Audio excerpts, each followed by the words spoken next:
Welcome, guys, back to Roll for Discussions. I will be your host today, Kyrie, aka the Trauma DM.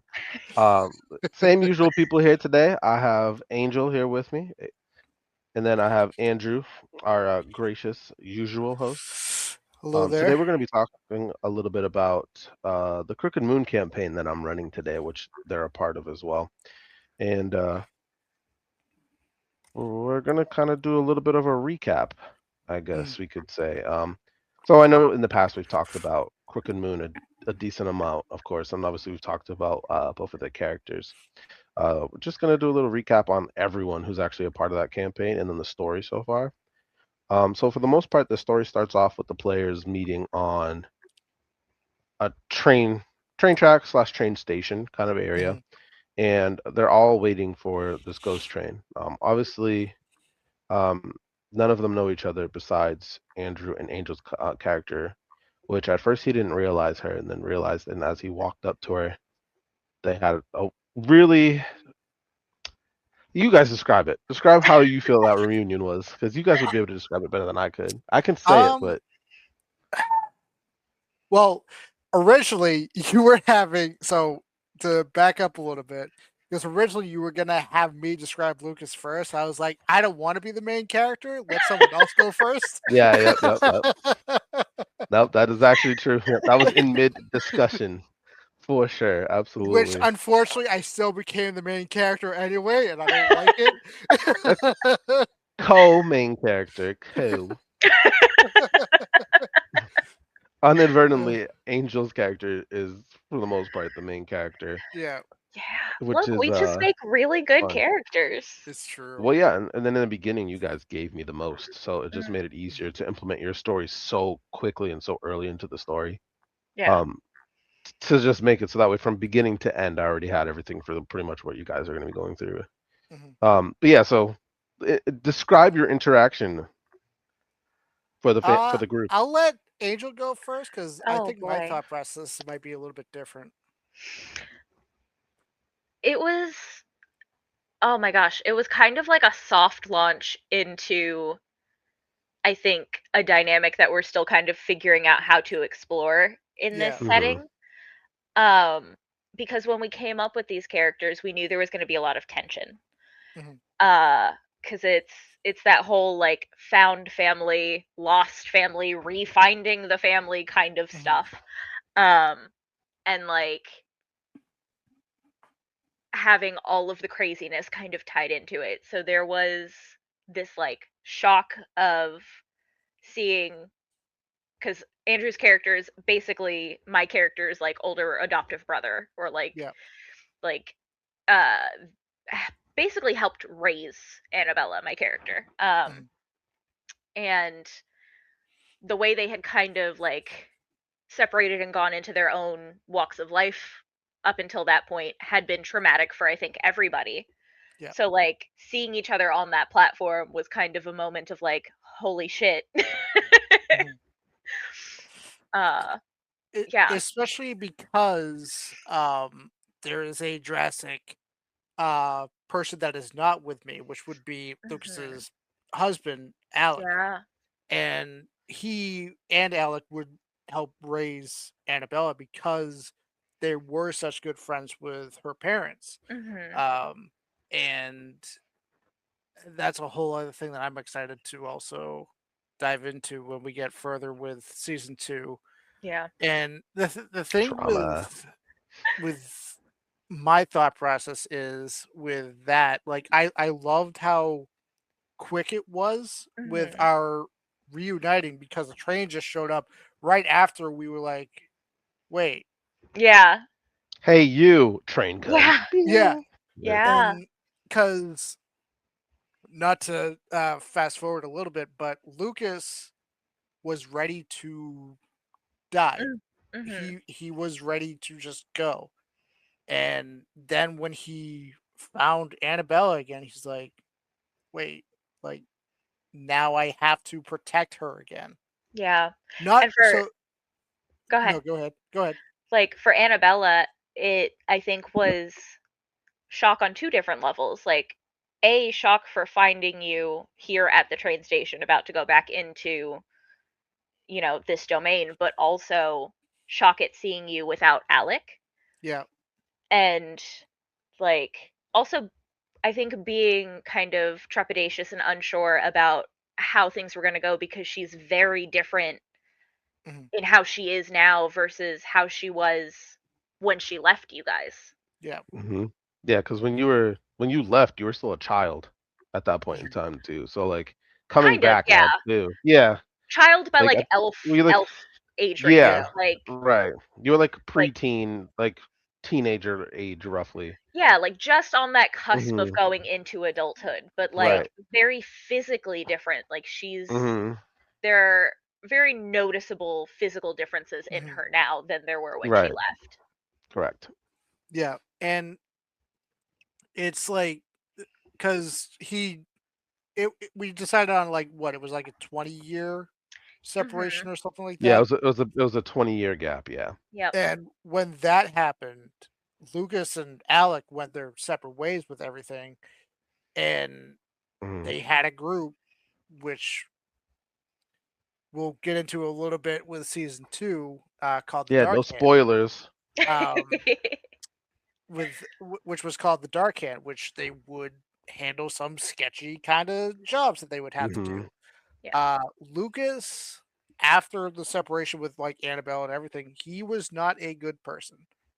And Hmm. then when Alec was killed in front of him, it just made it 10 times worse Mhm. because he basically, not to put more reference towards like Tombstone, but when Wyatt Earp's brother was killed, he went and hunted down every single outlaw that was Yep. involved with that. It's Mhm. the exact same thing that Lucas did, except Lucas, because Wyatt Earp was a sheriff, he couldn't fully Yep. go out and do all this stuff, so he had to get other Hmm. people to do it for him. Lucas We was had Doc. doing all this stuff, but it was 10 times worse because he was torturing the people that killed Alec. Yeah. And it's the way with Lucas for season 1, he's very standoffish. Like, Hmm. he doesn't trust anyone except for Annabella, and he still feels like she's during season 1, he feels like she's still that kid Mhm. that he had to take care of, Hmm. and that he promised her parents that he would help take care of Hmm. and protect with his life.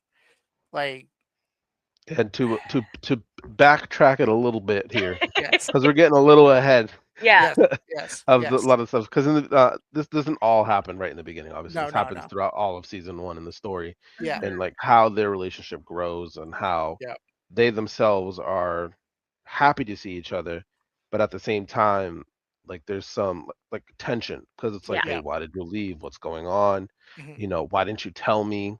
And Mhm. then Annabelle's character freaking out at the changes and just kind of just Yeah, dipping because Yeah. she didn't want to feel judged or anything or something happened to her because she didn't know how people were going to Yeah. respond.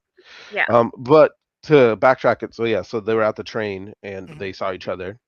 Liam's character also recognized Andrew's character, yeah. which Liam's character is Irisi, aka Girl, because nobody dared ask her name for like the first like The entire half of season one. honestly, I don't even think we still asked her name No, I think by you the end said of it the out loud. season. I think you Yeah, might you have said it said it out out loud. loud or something at one point, but still nobody has actually used it Yeah, besides yeah. Yeah. Lucas. Yes. So everybody just says girl now. That's just the character name is Yeah. girl. And to give you a little bit of what like girl looks like, girl is excuse me, is a gargoyle who uses a bow in combat. So has wings and everything like that. Which really cool design. And obviously Lucas, he's a downcast gunslinger. And then Yeah. we have Annabelle, who's a little bit more of a homebrew when it comes Yeah. to the class, but is basically a Dampier. Yeah. Yeah. So Um, Dampier race, mhm. but He went via the puppet way master of for like class. Wood Elf. Yeah, right. So and then Puppet Master class. Because what I did for this campaign to give you is kind of homebrewy, where I allowed them to pick a main race, and then when they switched over to the Crooked Moon having a second racing being able to keep some of the racial stuff with that as well. Especially for Angel's character, who started off as a wood elf and then transitioned. Well, we were half wood elf, right? Full Wood Elf. Full wood elf that transitioned over to being uh, um Dampier. Yep. Which we will talk about that. Yeah. Because I have more trauma for you, actually. I'm sorry. Yeah. It was also really funny in that first scene because I had Fang with me, who is Pebs' character. Right. But we had talked early on and we're like, let's do tandem characters for this. So Fang is the only person that I can ally puppet, because it's a thing with the homebrew build where you get ally puppetry at like level 11. But he's the only one that I can ally puppet because of a blood bond that we have. So it was very funny having this like 3-foot kobold like basically in my skirts, just like at my skirts, while I'm like having this trauma-filled conversation with Lucas. And this little kobold's just like, neat. Yeah. And Pebs always plays these characters too. Like he always plays these like funny, quirky, derpy characters that just says whatever that comes to their mind, right? And then he is also probably the strongest one in the party. Oh my god, Fang is insane. I don't know. After last session, I think Emma's pretty fucking strong too. Yeah. When Evan gets to pop off, it's great. Yeah. Well, like I created because I helped Jay create this. Like this is actually the only character that I've ever actually helped Jay create, and I was like, Jay, we're gonna work on this character. He's like, yeah, I've never made like a wizard-esque, like full like mage character. He's like, I made a sorcerer, but a wizard is a little different. And I'm like, yeah, we're gonna fix this because he wanted to do the occult. And with Jay's special ability, I kind of wanted to make him not necessarily the backbone, but like the backbone at the same time of like the party, where it's like if you guys are ever in trouble, you have this like this powerful being who can see things that nobody else can, but also do things that nobody else can too because of his background. So like helping him create his character was really cool and really fun. Especially with all the new abilities that you get with Crooked Moon. Yeah. Which and he read them and actually uses them very well.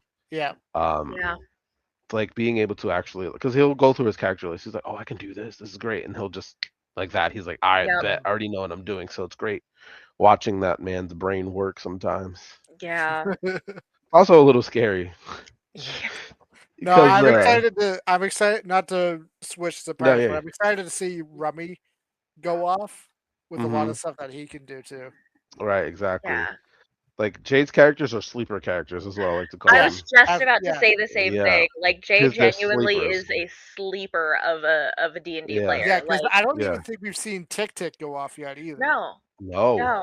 Like, well, in all fairness, the biggest thing that Tic Tacs ever did was try to fight me, which was just unrealistic for my armor class. like I'm not sitting here trying to toot Rain's own horn, but the fact that I made a purely defensive character that makes it really hard to like fight her. And it makes sense for that character, which we'll get into when we have our Curse of Strahd edition. Correct, yeah. But it's cool because actually seeing him in that combat and doing like actually what Tic Tac can do is going to be really cool, because I'm sure he's going to deal so much damage when he actually hits. Yeah, he is. That's why it's cool. But that's Jay's characters, right? He's like, again, he's a sleeper character. So like, when I help him build this character, I was like, oh, dude, you should do this. Oh, dude, this is it right here. And then when he started using them in combat, I'm like, what have I done? What have I done? Created a monster. Yeah. But to backtrack it a little bit, because we keep getting sidetracked. It's part of our ADHD. It is. Well, we just get so excited and seriously. Yeah. We get so passionate and excited about the things that are coming. So it's like, and the things that that's already what happened, makes D&D so great. Yeah, seriously. But to DM here and reel you guys back in, and mirror myself back in. So they basically are all on this platform waiting for this ghost train to come. And as you know, Lucas realizes it's Annabelle and they interact with each other, that's when the train comes by, and it's a ghost train. So the ghost train comes on. Both Annabelle and Lucas at this point have already been on the train, Mhm. Yep. and then other characters have as well, but just some they don't remember it at the time.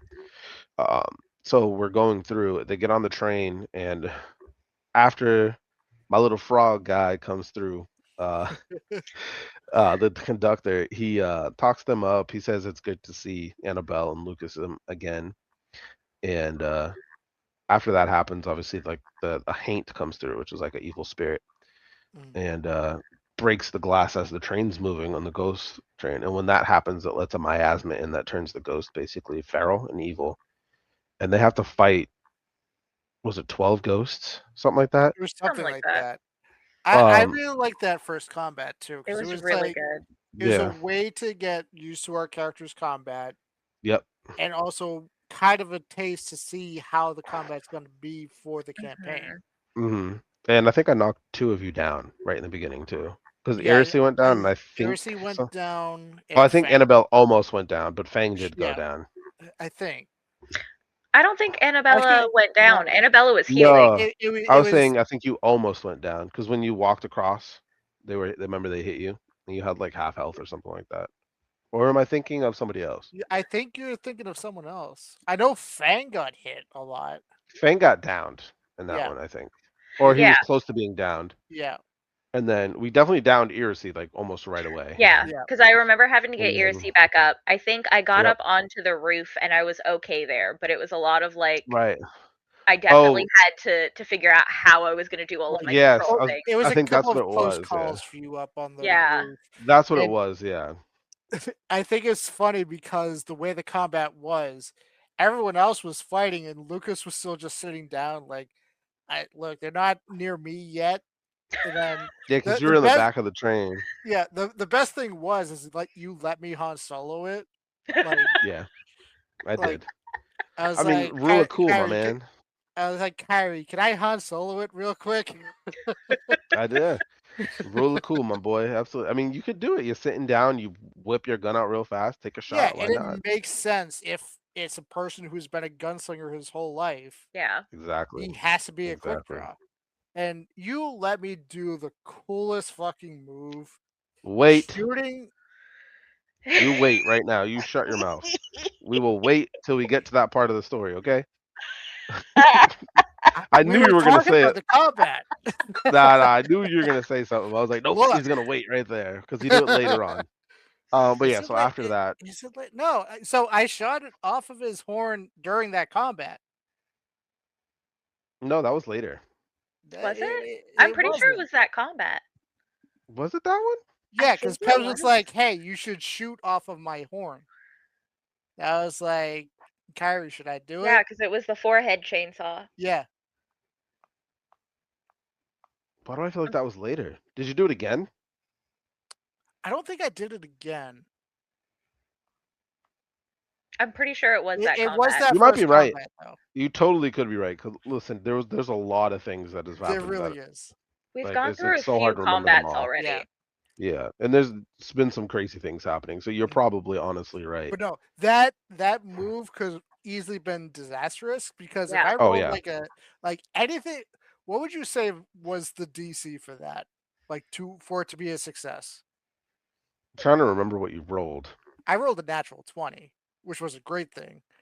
I think it was an 18. I'm not gonna lie. I think I Okay. had it pretty Okay. high up there because you were aiming for his head essentially I was Mhm. aiming for his head to shoot the ghost to that was like shoot right in because front you of me. wanted to shoot the chainsaw that's basically Yeah. in his face. But I think there was a ghost in the way, so it was like head and then like Yeah. half chainsaw or something like that. Yeah. And you happen to actually hit the chainsaw to hit the ghost in front of him. Mhm. So, It was so but you good. rolled well But enough. I that mean, look I don't mind giving you anything you want to do as long as you roll and it makes sense with like physics for the yeah. most part. Like Yeah. now, if it's cool, I'm gonna let you do it. Like let's just be Like what it is. Rule of Lucas cool all isn't gonna day. do a triple backflip and then shoot his revolver. Will he though? He's too Find out old next to time. do that. I Fair. mean, technically, you're not that old. Because You not can't. only would I have to do athletics, but I would also have to fire the gun at the same time. Yeah, and you would totally have disadvantage as you roll. Oh, absolutely, I would, because I wouldn't I see think. where I'm shooting the Yeah, gun. You should. I forget what it's called, but you know when they do like the sideways twist and land. Yeah, You should Mm, do like a shot as you're spinning. That'd be cool. I'll oh my consider it. god. Depending on the combat and the Re- situation. Remember too, your character is not that old, man, because he's a downcast. Downcast lived to be 800, dog. Yeah, I know. And he's like 500. Look, it's fine. Just have You're Annabella not that do old. some acrobatics. You'll be fine. Yeah, there you go. That's what family's for, right? Yeah. No, I Um. really liked the train setting for Mhm. the first bit That was because Mhm. it so let cool. us like meet a lot of characters. Hmm.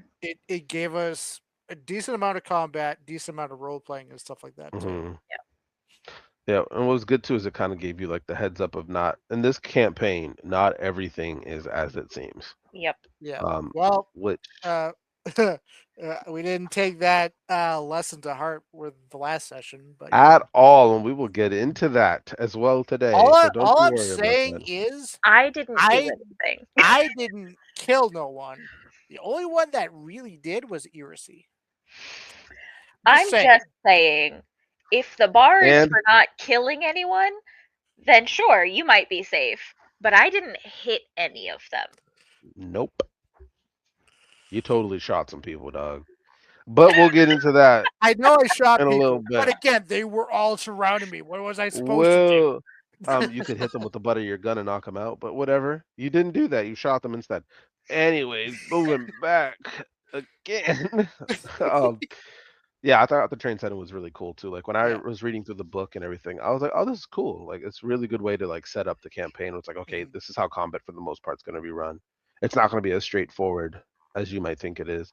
Oh, Mhm. the world itself isn't going to be as what you think it is as well. Like everything, there's different ways to do combat, or maybe you can talk your way out of it, which D&D as a whole, obviously you can do.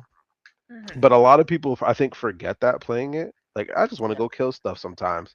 Where Yeah. sometimes it's like, nah, killing isn't the answer. Sometimes you have to figure out. Mhm. So, like, it was cool that it kind of threw you into a puzzle, like, right off the rip. Yeah. Yep. And, Honestly, the I, puzzles have been a lot of fun too. yeah, like, this one here, like, it was different train cars, and each ghost in the train car needed a specific item that you can only get from other train cars.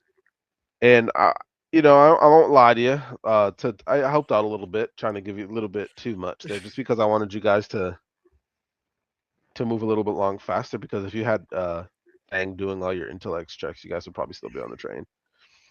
Um, Oh my god. but no, I think it What? was really cool, and I think your interactions with the ghosts too was really really like Mhm. good how you guys did it. But yeah, it was really cool, and then the interactions obviously were different. Some of them you had to sing, which I didn't do. Whatever. I read it as a poem. All You did right. great. Thanks. It sucks because in this chapter too, there's some singing, which I'll do it Oh, this time. Okay, I'll do it this time. okay.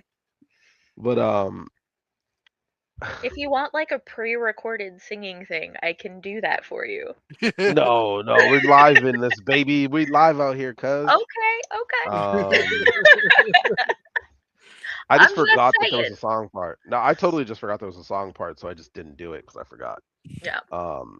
And then my wife was staring at me when she was like, I was like, yeah, I'm not singing. I'm not I doing can it. You made me fully see the uncomfortable. look on Yeah. her face. Yeah, she was like, oh, you're gonna sing? I'm like, no, I'm not doing it. You ruined it for me. You put me on the spot. I'm not doing it no more. She was probably about to be like, "You don't sing for me." Hey, Dang. well, she actually doesn't like it. She thinks Ah. she gets like secondhand embarrassment from it. Yeah. Oh, Oh Mhm. no. Harry, I think you're a good singer, even though I haven't heard Oh you. no, not for me singing. Just people Oh, singing. Period. Like she thinks like live singing is like super like cringy, especially if it's to her. Oh. No matter how Oh. good you sound or how bad you sound, it doesn't bother her at all. It's the Yeah. fact that you're just singing to her. She's so just you like, could I get sing that. to her, but just face the wall. no, because she knows I'm singing to her. That doesn't matter. Aw. Uh, Mhm. But it's weird because me and her sing together all the time, so it's like, But that's different because you're not yeah, singing to each other. You're just oh, singing. Yeah, it's true too. I totally sing at her though. That's different. Singing to her and singing at her is different Also things. very Okay. different things. Yes. Fun Yeah. fact, Yeah. ladies and gentlemen out there. But now to reel it back in because we're getting off topic again. I knew this was All gonna 80 happen. of This the always HDs are happens. firing tonight. Facts, facts. It's Honestly, fine this though. is a common trend for a lot of my live streams, so it's fine. Yeah, no, I We're mean doing great. 1000%. Yeah, we're doing great. This is literally how Yeah. our conversations go in real life. Absolutely. Mhm. But yeah, so we're on the train. Obviously, you guys help out all the ghosts, right? You solve the puzzles, and then meet up with the conductor, and realizing that the Haint you didn't kill in the beginning now comes back and takes over the fire in the locomotive, and now you have to do it was like a 2 or 3 tier boss fight essentially. Mhm. You That had to boss fight the fight fi- was so nerve-wracking. Oh, Yeah. dude, I knocked you guys. So it was like I knocked a good amount of you like right off rip, Yeah, and you then you, kno- you after you knocked guys, Lucas down. Yeah. Like I you yeah, also think Fang went down. accidentally gave Lucas trauma. yes, Yeah, because you that's you when you want to busted you up. want to explain what that trauma Yep, was? So Annabella is a puppet master. yep. And yes, Annabella's primary puppet is Fang.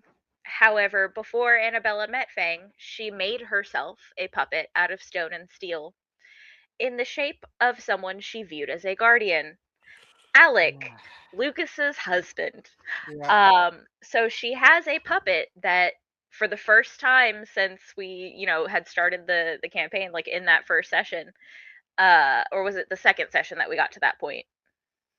I forget I if we think it got Third. through was all the of it. second. I think it was the second Third, section. It was Was the it third third? session. third. Okay, Oh Mhm. yeah, yeah. we So were on the train for a little bit, weren't we? yeah, Mhm. so we get into that fight. I think Fang had gone down, or I needed to move a puppet string or something, um, and I broke out the Alec puppet, and like in this game, this puppet looks exactly like Alec. Like it is modeled after Mhm.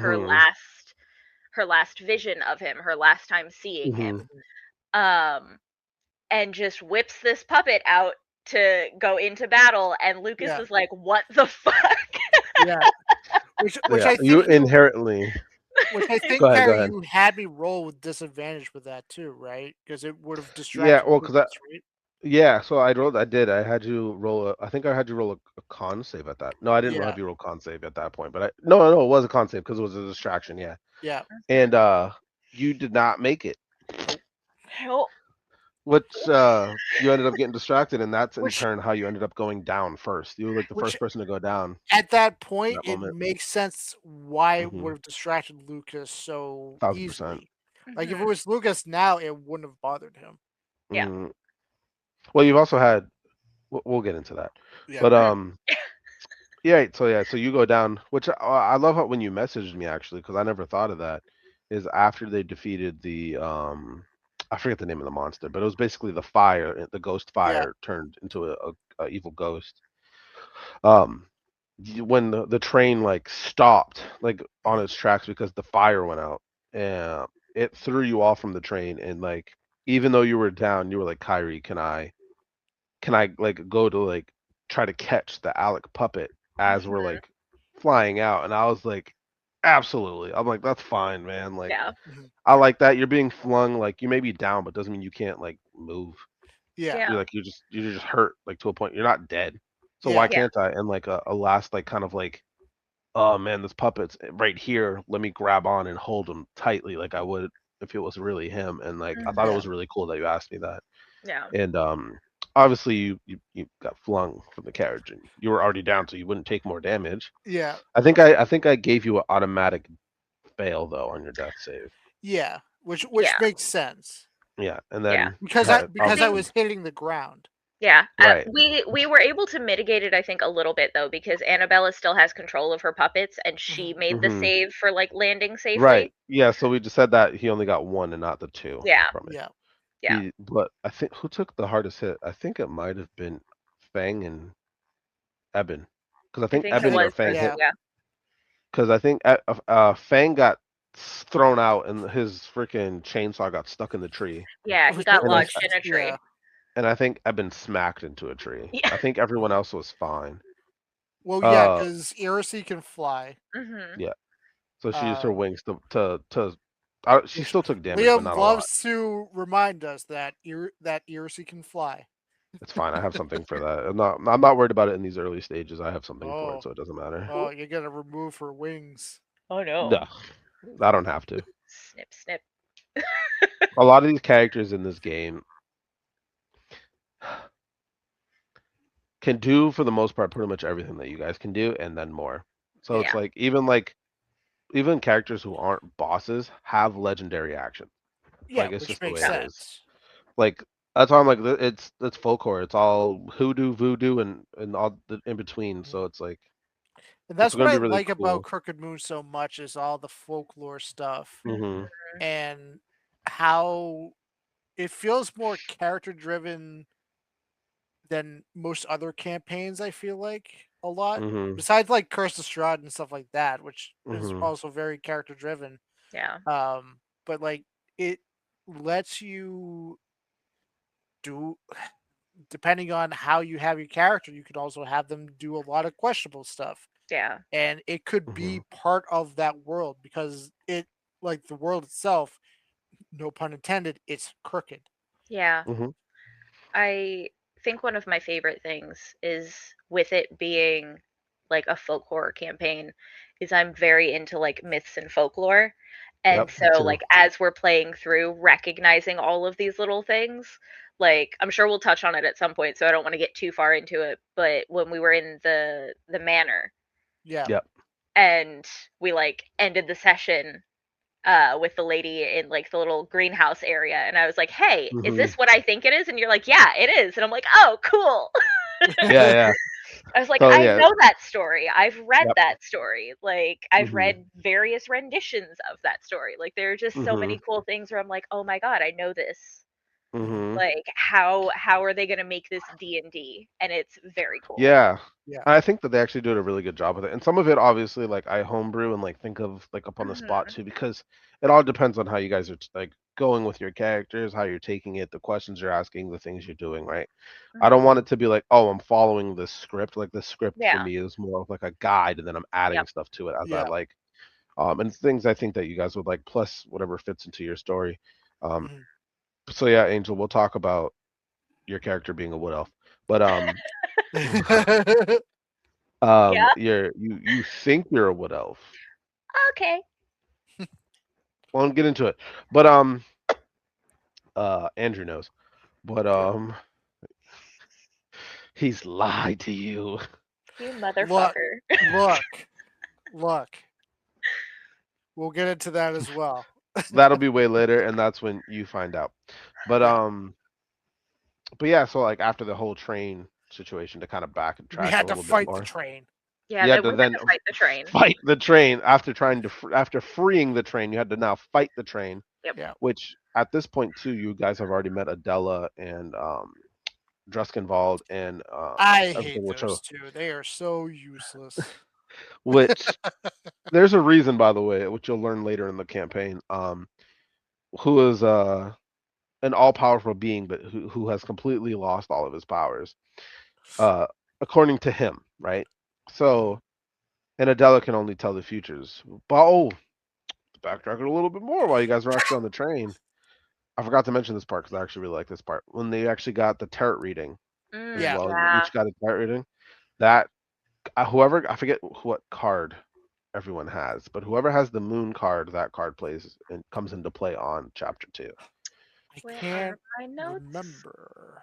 That's a little tiny spoiler there, a little tiny one for the people at home and for you guys. That those tarot cards are going to be a chapter based um experience, so they have certain things that Okay. attached to like the stories. That's pretty cool. So whoever got what card kind of tells your future, essentially, on certain aspects of the campaign. Um, of course, in great fashion, Pebs has the worst one, Yep. but it's also the worst for you guys too. Sorry in advance. Great. Yeah. But yeah, so you guys got the tarot card reading. Now going forward a little bit more, yeah. So after you guys free the train, you now have to fight the train because the ghost Haint didn't die after you destroyed the fire. It now Yep. took over the ghost train, and now Mhm. you guys have to fight a ghost train. After you guys are completely effed up, little to no spell slots. You have to now fight this ginormous Yeah. train that basically takes up half of the map.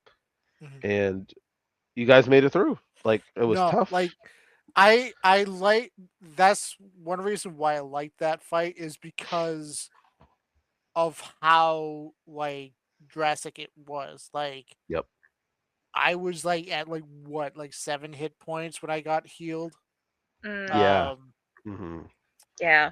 everyone was basically almost dead and it was like down to the last tier and then I was like, "Oh shit." Cuz it Well, was because like remember, what? it was also healing itself Yeah, because the canisters around, and then you cuz guys I found out. It was like, oh realized no. cuz I noticed that I was like, Ah, "Did I message you or did I just ask above table, can I shoot the canisters?" you asked me above table. He was like, hey, can I shoot those? And I was like, yeah, absolutely. Why not? All right. And You then can shoot a tree if you want to. It's just, will it do something? I don't know. Let's find Yeah. out. Let's get crazy. after watching Lord of the Rings, I don't want to fight the trees. That's valid. It's very Sure. valid. I'm sure Saruman didn't found out real quick. Yeah, he is super, super quick. Yes. Um, but no, yeah, and you guys obviously got through that. And Druskin Vault, I think he paid you like 50 gold each. Like it wasn't anything crazy. But then he also, I think he gave you something else as Mm. well at that moment in time too. I don't remember exactly what it was, I but think so. We got he- through that. We went to no. We accompanied them to the village. yep. And after you went to the village, you guys had to immediately get into another fight Yep. Mhm. because there was a humanoid figure in the in the tied up to a tree, and there was a whole pack of wolves with a dire wolf coming in to fight it. Yep. And in great D&D fashion, you guys killed all the wolves, and as you got closer, you realized it was a humanoid straw figure with a little goat inside that Yeah. Lucas decided to take in as his own and named him Copernicus. Yep. Yep. Um, it's a goat. Copernicus is a goat, ladies and Yep. gentlemen. He's such a Um, cutie. yeah, I know. I honestly like. It was one of those situations where I didn't know if you guys were actually going to be able to save the goat or not, too, No, because because I'm pretty sure that Yeah. encounter can go either way, right? they can. They could have killed that goat, but you guys did a really good job, rolled really well, and was able to stop the wolves from getting there. Was I think Because it's all it also took was one wolf bite. because Mm. I think it's because we all spread out Yeah. pretty far. Mhm. Yeah, you guys, yeah, you spread out widely enough so that way you guys could focus on a wolf or two at a time, which was Mhm. really, really smart. Yeah. Because I think there was 8 of There's them, I like think, yeah, Yeah. there was a decent somewhere amount. in there, like six or seven, plus the dire wolf. So like, Yeah. Yeah. granted, they were just regular wolves, so it wasn't like anything crazy, but they're fast and they can travel But pretty far. Yeah. and also the thing with wolves, like they get pack tactics. So hmm you want to try and pick them off. You don't want them to like catch all of Surround you in you. one area because then you're Yep, screwed. Yeah. exactly. Literally, even at like your guys' level, and even like the homebrew stuff that I gave some of you guys right off the rip too, like that they would have knocked you guys down pretty quickly if you guys were Mhm. caught alone for sure. Yeah. Well, it's also And because we were still reeling from the last fight we were in too. Mhm. hmm exactly, exactly. And then you come to find out that the town set this whole thing up automatically as a ritual, Mhm. and then you're just like, what the fuck is going on here? Which I love that because it reminded me of like the Wicker people and stuff like that. Like, Yeah. Exact. Well, remember the because Wicker isn't that the is name of the folk. town? Mhm. Yep, Wicker, yeah, Wicker Hollow. But you also remember the Wicker Man and Wicker stuff is also folklore. So that's all Yeah. part of this whole Yeah. thing. And I thought it was really cool. But like tell me a little bit about how your characters felt finding out that this was a ritual and that you really could have just left it alone and it was really nothing at all. So with Lucas, granted he's done terrible things, hmm but it's to protect more of innocent people. Mhm. hmm So when he sees that a goat that is innocent, has nothing to do with anything, hmm was being sacrificed for whatever reason, he was pissed. He's So like, hmm part of it too was that we didn't realize it was a goat because they had it dressed up in like a scarecrow essentially, like a Yeah. human Mhm. facsimile. So when we come up on this, we're like, oh fuck, is that a human? Mhm. Which was kind of the precursor to it, because like human sacrifice, Anna's not necessarily Anna, like she's not behind that. Like Yeah. Right. animal sacrifice, she goes hunting all the time. Like she's a dampier. She needs blood to Mhm. survive. She gets that, but Mhm. also kind of fucked up. Mhm. Also, Mhm. super fucked up that nobody came out and was like, "Hey, it's a ritual. You can leave it alone." Yeah. I mean, in all fairness, would you want to step outside if you had like 8 hungry wolves and a dire wolf outside as a You regular can't civilian? call out a window. Nobody has I love. mean, They could have I opened a look, window. ain't nobody jumping in my window. Screw that. I ain't playing that game. Especially not when the little kids, man. Them wolves will be like, whoosh, and just go right for you. Look, wolves are very, very smart. They'll find a way to get to your No, second story you're really right. quickly. Yeah, You're they right. will. They're like And then as raptors soon as from they know you're there raptors from too, it's Jurassic like, Park. yeah, and it's not like they Yeah. have windows like us here. Like these are like straw windows, dude. Yeah, Like I'm not Yeah. letting a you're wolf right. know I'm here. They're gonna bust through that thing. Like they can't Um, smell you. Facts. I mean, in all fairness, they were focused more on the thing at that point, but no, Mhm. it's Yeah. facts. But yeah, and I remember the mayor came out and told you all this stuff, and you guys were like, I do not trust this guy No, whatsoever. No, because And I'm that's like in my instant mind, fucked up. red flags. It's well, also because the they practice type the of old way. ritual. Yeah. Yeah. Mhm. Like the type of ritual that they were talking about, and like It's all of very the things pagan. kind of leading into it. Like me, Hmm. myself, and I, cool, you do you. Um, I think for Annabella, it's very much this thing of like, how far are you willing to go? Because Right. today it's a goat dressed up as a human. Hmm. Is it going to be a human tomorrow when this doesn't work? Yeah. Right. Like, I don't trust their motivations. Hmm. And that's the big thing, because Hmm. desperation leads to people doing really dumb shit. Yeah. Right. And And the obviously, you town guys don't know the itself is already circumstances. shady. Right. And you guys don't And know the circumstances of the ritual. Like, are they doing this for a specific reason? Are they just yeah, doing this because they just, they do it ritualistically every so often yeah, just to appease the gods? Or are they doing this because they need help? And if this doesn't work, are they going to go to bigger animals and then eventually people? yeah. Yeah. And like the more time we've spent in that town, the more I think Annabella's like, these people are tripping and I Yeah. need all of them to stop. Yes. Yeah.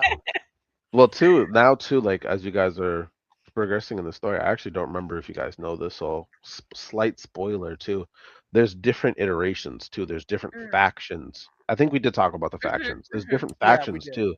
So there's different severities to this too, and there's also different Yeah, pagan gods and beliefs that people believe in, like yeah. the Pale Lady, the old ways. Mhm, And some people are more like I'm believing in science, or some people mhm. just don't believe in anything at all. And then you have people that take things to like the extreme, where the old ways, where they're like, "Oh, this animal stuff is not enough. We should be doing Yeah. actual humans and stuff." Which Yeah, obviously, you guys as characters, you don't know that, but obviously, like as you guys can figure that out. We're yeah. adults here. We've watched plenty of horror movies and stuff to Yeah. really Yep. understand. So it's like a really cool dynamic to see like the changes of like No, how that's I gonna I go, was and then waiting as the for the story party members to progresses. start going missing if we stayed in that town a little bit longer. I was like, I "Oh, mean, Evan one did go missing. disappeared." Hmm? Yeah. Well, there was also Ming went that missing. tree. Yeah, you're right. Like, didn't we get like warned away from the tree or something? Like that Yep. was real fucked up.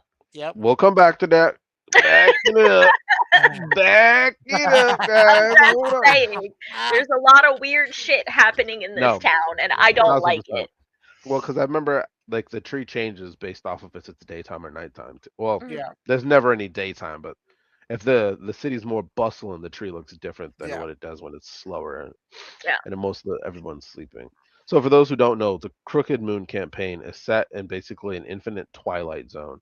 So it usually dusk is twilight, and then nighttime is pitch black. So there's no different iterations of the moon. It's just the moon with a crooked smile and a crooked nose looking like a witch. Yeah. So when like it's the high time, the tree looks completely different from when it's not high time. And I almost didn't help you say anything, but I was like, nah, let me help them really quick because this is still kind of like the tutorial of how the campaign is, and I need them to understand that even just a tree that's just a tree is dangerous and can just one shot you Yeah. immediately. Mhm. So like I was like, let me help them here because they're about to lose some characters. I didn't expect.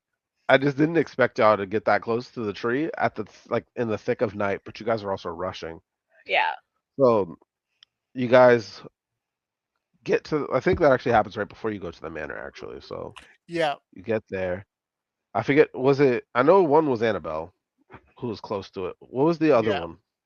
I Do you think it remember? was Annabella and I think maybe Fang. It's usually Fang. Usually. Probably. No, I Uh, think Fang. I think Fang was ahead was of you. it was it before or after we went to the inn? It would have been after because you guys left the inn to go Yeah, to. which we glossed Oh over no! because No, this didn't happen yet. You guys actually didn't have this happen until you guys were going to see the hag. yeah, Because I think Yeah. everyone was ahead of you, and Yeah. then you yeah, guys came up behind. I think it was you and Draco. It might have been. yeah. So reel it I back, could be Luke. wrong.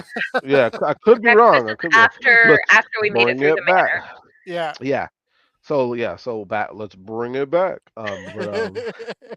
Yeah. No. So yeah. So obviously you guys are headed up to the manor, and as you can tell, Well, there's a lot hold that on. happened in You this just first glossed season. over Lucas getting his arm broken by the That's what Crooked I'm saying. Man. Hold on, we're getting there. Backing it up. That's what I was like. Back it up. Back it up. That's what I was about to say. There's so many things that have happened in literally like Yeah, the first season of this, like where it's like we're getting things jumbled up and we're trying to remember. Oh wait, yeah. this happened. Oh, this happened too. Yeah. It's just so It's much. But yes, crazy how much has happened. yeah. So the inn. We'll talk about the inn because you know what? There's some other stuff that we have to talk about. That's your fault, Andrew. What? So we'll talk about the inn. So the inn happens where they all get there. They all go to their separate rooms. They pay for their separate rooms. Eben pays for this ginormous room by himself. He Mhm. sits in the dark because he can't see. Yep. Um, Probably and best for kids. then who knows? It's possible. I don't know to what though, because he can't see anything. So Yep. I don't know. Whatever he's thinking about at the time, I guess. I guess the infinite cosmos and the darkness of the world. Yeah. Um, but yeah, Lucas's character, Annabelle and Fang all get a room that they basically get like suites, and they all have Yeah. Mhm. like their own rooms. I think Annabelle and Fang went to go hunt in the We woods did. Yeah. to Yeah. go get food, and Lucas is by himself. And as he's like just looking at the suite, he notices in the corner of his eye a figure standing off into the distance through the window. And then as he turns and looks, I think I had it disappear. I don't think you get to see it because it was in the corner of your eye. Yeah, because the way I was having Lucas do it was he was taking point because he doesn't trust his town. So he's like, Mm, I'm gonna make sure everything's clear. And then I saw him like it was like he was like in the center of town. yep. Then But you were I in. You saw him through your window yes, because you were yes. still in the suite. Yeah. Yeah, because I was looking out the window to make sure no one followed us Yeah. inside. And I think you And caught a glimpse of him, and then he disappeared, and then you yeah, turned around, and he was in the room with you, and you were just yeah, like, "What the fuck?" Yep. And that's where yeah, he makes. But only Andrew's character, Lucas, sees this character. yeah. Yeah. So I had to pull him out of the Discord and pull him into a No, separate Discord I love to how do we this. do like secret stuff with a lot of Mhm. our campaigns. Well, if nobody Yeah. else is around, nobody. I don't. So the problem with it is, it's not that I don't trust people to metagame or not. It's more so it's very hard to when you hear it like Yeah, right Mhm. there with, and then it's like, oh, but my character knows this because but this is from like 10 sessions ago. So how are you gonna yeah, remember Yeah. if your character knows it or not?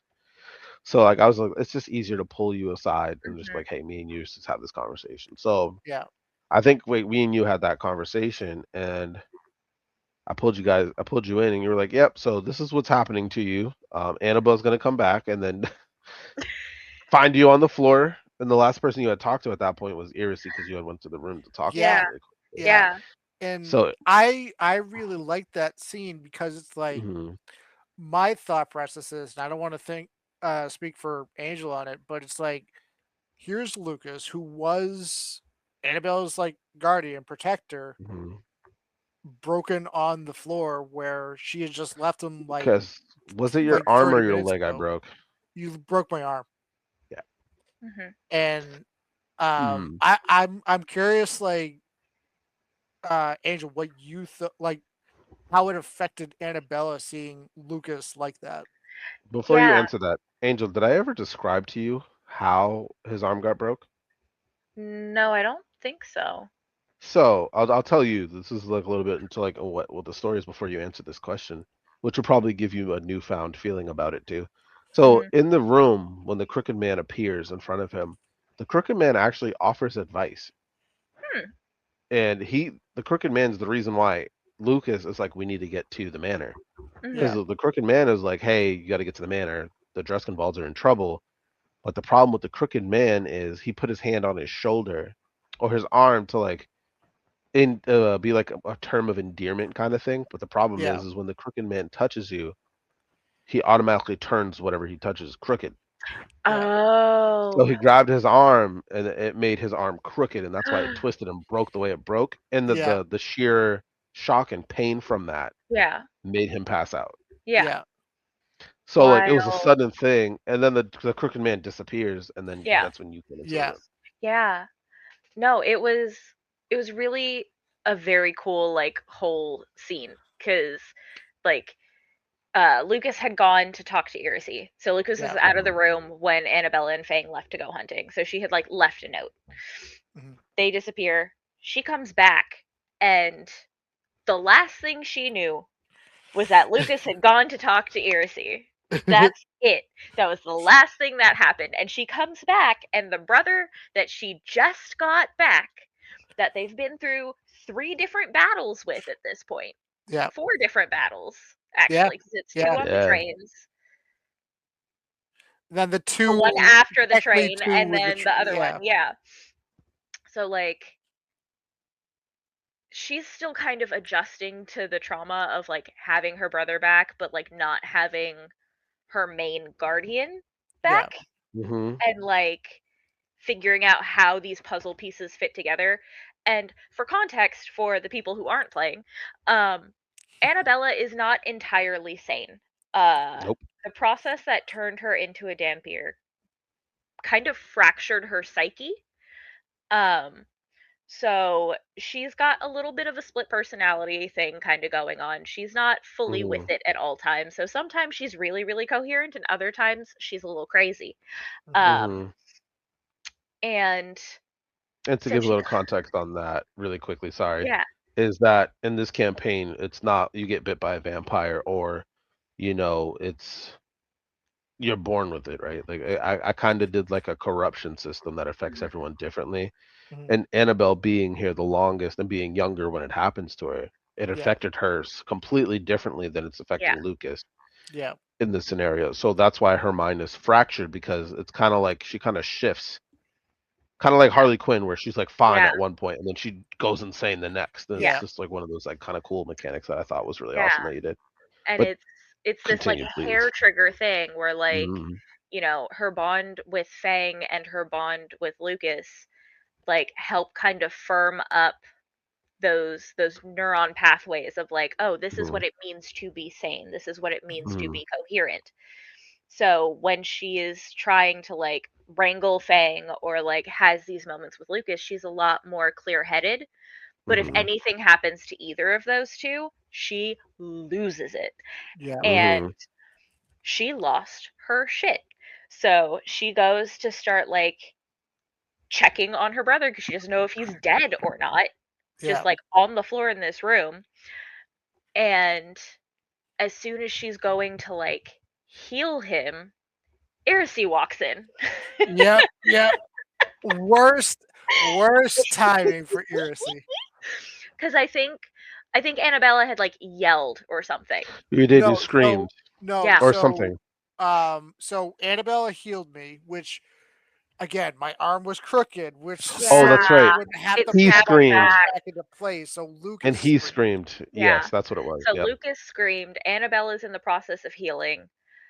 Irisy walks in and Annabella sees red. It is fucking purge sirens. Mhm. Like Yeah, like Lucas is like he's healed at this point, but he's Yeah. not like fully awake. So he's trying to like, yeah. "Arr," Yeah. and it was just Yep. really like cool. Yeah, so I think I had to do like a sanity roll or something, and I failed. Mhm. And I was like, you know what? I'm leaning into it. I don't care that this is a gargoyle. I don't care that, you know, I don't care about anything. Like, I am frenzying. I'm not going for weapons. I'm not Mhm. puppeting. I literally lunge across the room Mhm. and sink my fangs into Irisy. Yeah. Mhm. And it worked. It went It through. worked. By the way, we never mended that, so she totally still has holes in her neck. Mhm, By the way, mhm. Huh. I just realized that actually myself. Yeah. And it was just Yeah. crazy because I think you were clawing at her while you were doing it too. So like Yeah. it was just nuts. And then Fang seeing you do this, in Mhm. turn does the exact same thing, Yeah. except he's like he's Chainsaw Man basically for those who've Yeah. seen the anime. Pulls his lever and just goes in, Mhm. and you And guys kill I Irisy think for like it the was second or third time at that point. when Lucas came to, he was like, Stop, like please. Yeah. it wasn't Irisy, which Lucas did have a kind of a chuckle to himself because to give a little background on Lucas and Irisy's characters is they were in the same line of work, but they were Hmm. more rivals. So Irisy didn't really know what Lucas did, and Lucas. So to give context of why Lucas doesn't like Irisy is one of the last people that was involved with killing Alec was his last target. Irisy had killed that guy, which stopped Lucas from completing his revenge, which in the long run probably saved him from Hmm. completely going insane or falling even deeper towards revenge. Mhm. But it was that one split moment because he had his revolver in his hand and he was going to kill Irisy. Mhm. Hmm. It was that split moment being like, you took this kill from me. Now I have to kill you. Mhm. But Hmm. it was just a split moment, but then he stopped himself because it's like, no, this isn't what Alec would want because Irisy had no involvement with this. Hmm. If later on it's revealed that Irisy had involvement in it, then that's going to be a different story. Mhm. But Hmm. no, it was the one time where after he had his chuckle was like, no, Irisy did not attack me. Yeah. It was the I Hmm. one think you had time, to pull Annabella off. yeah, yeah, Yeah, like he was talking you down while yanking at Yeah. you, if I'm not yeah, mistaken. Yeah. And then, in true fashion, Evan is the last one to enter the room, and it's basically just like, "What's going on?" Yeah. hey, hey, Uh, Zuko here. Yeah. yeah, like, I forget what he said, but basically he always speaks in riddles, so like nobody can understand him at this the point. the best bit that's been going on with that is none of us understand what he's saying. And I didn't mean for it to like become a bit, but each time Yes. he says a riddle, Lucas is always so confused. So he's just like, "What?" Yeah, And it's literally. caught on because I think it started with Lucas and then Yeah, Yep. Annabella picked it up. So yeah, Yep. now, like, we, our two characters understand Eben now, and we'll get into yeah, that in a little bit. Hmm. But, like, up until that point, when we gained that understanding, both of us would just be like, here's the riddle. What? Right. What? So you just hear the chorus of, like, what? yeah. Yeah. It's the fact It'd that be we a let it. pause too. Yeah, it's the fact that we let it pause and simmer for a bit, and then we go into it. Yeah. It's just so hilarious. Like it's one of those ongoing bits that just keeps going, and it's just so funny. Yeah, Like even now when you Truly is guys the gift understand that him, keeps on sometimes giving. yeah, yeah, literally. Because even now sometimes you'll hear him talking, you like, what? And then you're like, oh, I forgot I can understand him. So it's Yeah. like Yep. it's just super funny. But that's when Lucas comes in and you all are there, and that's when he tells you like, oh, we got to go to this manor, we got to go save them. So you guys walk up to the yeah. manor. You meet the what's his name? You meet the crazy There's- guy. It was Red or something like that, right? Yeah, something like that. Basically, he's an old crazy guy in town that's been there forever. He just takes care of the town, and he says some stuff to you guys, and you're just like, "What?" Again. And then we go from there, and then you meet the butler and his wife and his kid and their dog, Yeah. and you guys have that like a small interaction with them, which was really cool. And you end up going up to the manor, and then no, I think you circle before you going up to the manor. I Yeah. believe you guys circled Well, with and Lucas, like Irisy, yeah, with because Lucas's mindset is like we're going into a house we don't know. We were hmm warned about this house, so it's like let me take point, make sure there's hmm nothing around the area that we need to be yep, aware of. yep. And I believe Irisy flew up in the sky, Yeah, and I think both you and her saw the crooked man in the door waving. yeah, And I think that's when you were like, okay, let's go up. yeah. And when you get there, obviously he's not there Mhm. anymore. And then you go into the door. Well, actually, it starts to rain as you get to the steps. Yeah, what luck. Yeah. And then you guys get to the doorstep. And then I don't even think you guys even realized it, but like you guys were not in Dreskenwald anymore. You were in a completely different dimension at that time as soon as you stepped onto the porch. Somehow That's that's not what I surprising. was thinking. Yeah. Fun fact, if any of you try to step off of the porch or leave out of the window, the world would have automatically scooped your little butt up and slammed you back down on the first floor, and you guys would have took damage. Great. Oh, so it's basically like a boss fight in like a Castlevania game Yeah, where you try to leave and try it and doesn't let leave you. and then it doesn't let you. Oh, awesome. Yep. Love that. So I'm like, yeah, that's why when somebody's like, "Oh, I'm gonna jump out this window and try to sneak around," I was like, "Yeah, go right ahead, please do." Yeah, didn't Liam want to try and do that? Yes, he Yeah. wanted to fly out the window and fly around. I was like, "Go right ahead," and he was like, "I don't like the way you said that, so I'm not gonna do it anymore." I was like, all I just said, go right ahead. I didn't say anything weird. It's almost as a DM would say, it appears to be Go for it. empty. Yeah. It Yeah, appears go to for be it. empty. It Have seems fun like with it's it. normal. Yeah. It'd be fine. It'd be It fine. Yeah. Take seems a little like bit a of damage. piece of gold. Yeah. But it's funny because it literally would have just put you right back. It like teleports you and like slams you with So like a we would thunderous have burst onto the deck. if we had tried to do that at different levels, would it still have sent us down to the first level? It puts you right back Oh, on the so deck. we would have started at level 1. That's some bullshit. Yeah. And It's you like would a have had to walk fucking- all the way back.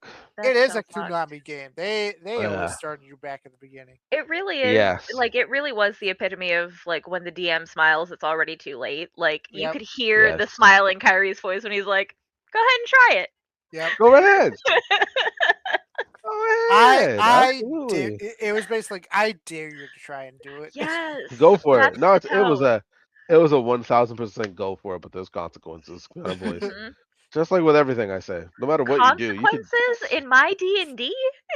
Yeah, absolutely. What? Every action is a reaction. So real quick, just so whoever's listening, that's part of the Pirates campaign. Those who stole from said shop, there will be consequences. For every Wasn't me. reaction, there's a reaction. I wasn't even there. I left early, so. I know. mm. Barnabas. You. Which again, Jack said, go to the governor's office. Nowhere else. Just saying. Anyway, Mm, back to how the Crooked Moon. consequence. Yes.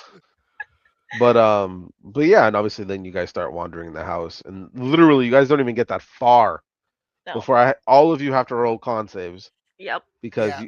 you all focused on the pictures on the wall, and the pictures showed the family before, the butlers, and then the family that's there now since the dress involves, and then the last Yeah. picture was all of you. Yeah. And the longer you Yeah. stared at it, the more distorted it got, and Mhm. it had all of your names underneath it, but That nobody was read the kind of plaque. So messed up. yeah, and nobody read the names, so nobody knew that Irisy's name was Irisy. They still called her a girl because nobody decided to read the plaque. But Ah, Fang stared at it the longest, Yeah. and like I have a curse system set up with the house that I created in the moment as well.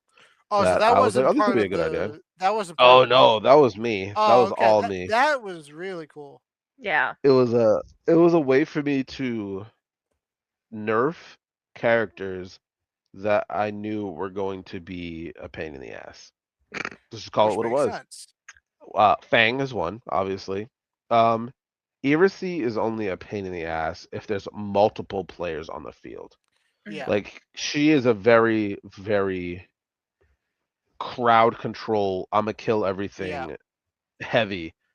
Yeah.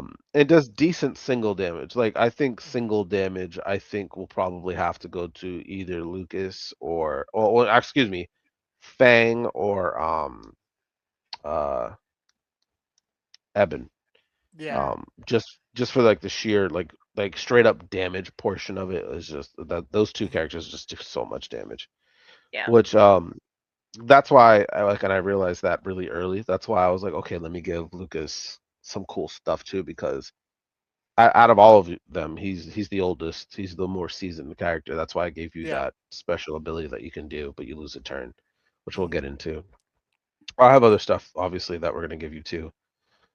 But Well, that so yeah, that's coming up later on, but Yeah. yeah. yeah, exactly. But which is also cool was for that curse mechanic was depending how you rolled, depending how the curse affected you.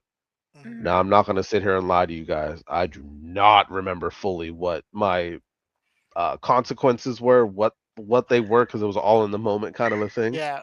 So I valid. knew for Fang when what was it? A lot of his were dealing with like his past and like how he Mhm. came to be, Yeah. and it got into a little bit of his backstory. I can't remember if I did it in front of you guys or I pulled him aside or Nope. not. I think You I pulled pulled him him. aside. You pulled them aside. Honestly, with a Yeah, lot of that which stuff, you pulled all of us aside. yeah, Um. I did. I did. Yeah, so because I want it to be like when it happens, it's like, oh man, I didn't know that. Mhm. Like that's Yeah. crazy. That happened to you. Yeah. Yep. And so this is like stuff that even Annabelle's character doesn't know because Fang didn't know he knew this stuff. So like Mhm. Yeah. what I did was I with Fang was it was a give and take. Hmm. So I'd give him some of his memories back and increase his intelligence. Yeah. But in doing Oh, so, okay, that makes sense. he lost a good portion of his health Yeah. because that's Okay. how the curse worked. Now, I decided to let him permanently have his intelligence be a little higher. Yeah. So that way he Well, wasn't not borderline anymore. basically special needs, unfortunately. 'Cause in D&D, nothing's wrong with people who have special needs. It's just in D&D, if you're I believe is it 6? If you're below I a think 6, it's 6. you're Yeah. basically you're just a feral Yeah. animal. Grog had an intelligence of 6. So. Yes. So he Fang had an intelligence of 4. So Yeah. technically he shouldn't be able to speak or Dang, have Grog thoughts was or anything smarter like than that. Fang. Holy shit. Yes. I mean, to So be I had fair, to Fang was barely speaking in sentences. yeah, Like, no, True, 1000%. true, It yeah. was babbling incoherentiveness, but yeah. like for how his character is gonna develop, I was like, okay, let me give him at least some intelligence, but I'm gonna take things from him Mhm. to earn this. And he can only get it back after you guys obviously finish what you're doing here. So Mhm. Fang had like 17 health at that at some point, and he had like naturally like 48 or 50 or something like that. Yeah. Yeah. And going through that whole entire like downstairs too, like how did you guys feel about the Ouija board experience? I love that because, well, so to talk more about personal beliefs, I don't like using Ouija boards. Hell no. Hell no. Um, but in D Absolutely and not. D, love it. Real life, no. Um, I'm the same way. I don't get why retail places sell it as a board game for kids. I don't think retail places should sell them as board games for kids, but I do think they're a very cool tool for the right people to use. Yeah.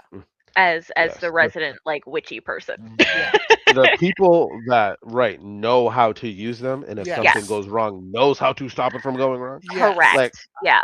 I don't even care if none of that crap is real. I'm just not even gonna play it. I'm not Yeah. playing with it. I'm not dealing with that. There's 'Cause too you I've many had don't some wanna- movies out real there. freaky shit happen while using a 'Cause Ouija you don't board, wanna and I find was Yeah, I'm glad that good, I man. had the people with me that I did. Like, Like, Yes. so I had friends that wanted to back in high school, it was my junior year, that wanted me to like join them as they were gonna mess around with a Ouija board. I was like, nope, not going I I'm would to. not good, trust dude. high schoolers with a Ouija board. That's And bad Mm-mm. news. and I had left. It was supposed to be like a sleepover, but I was like, Mhm. if you're doing this, I'm leaving. Yeah, I because I don't want left. whatever you're talking to attach itself to me because y'all are dumb and don't know how Yeah. to close out a Ouija board. Right. Like, Facts. And Facts. like so you can call it bullshit, but after that, they didn't act like themselves after that. Mm.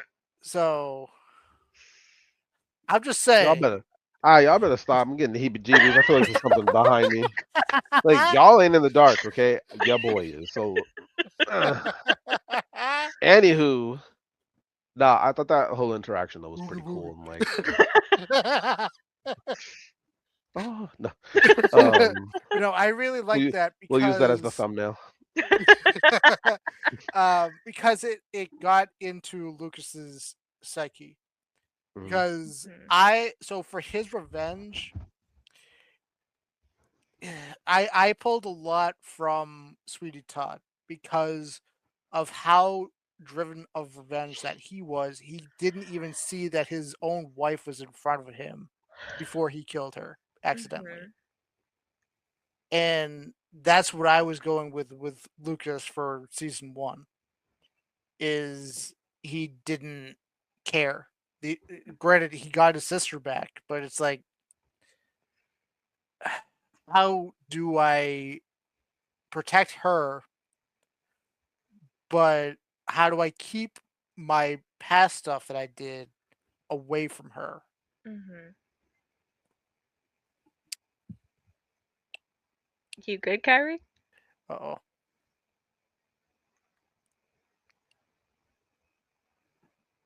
Uh-oh. Uh-oh.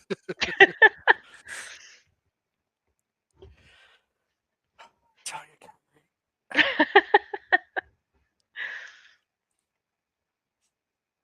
Yeah, I think the developing story between Lucas and Annabella has been so cool, and I think it was Mhm. really neat having those things come Progress. up in the manor, Yeah. like because Annabella's is kind of the flip of that, almost the mirror of how Lucas is going through things. Of like, Mhm. she left everything behind because she A didn't trust people to actually tell her what was going on. Yeah. Mhm. B had a lot of crap going on that she didn't know what was going on for. Yeah. Like her whole being was changing. She was having like this bloodlust and these urges that she wasn't Mhm. used to, that were very different from who she was intrinsically growing up, Yeah. being this very like happy-go-lucky little girl, like learning puppet magic, doing all of these things, and then suddenly she's got these like vampiric urges, like, Mhm.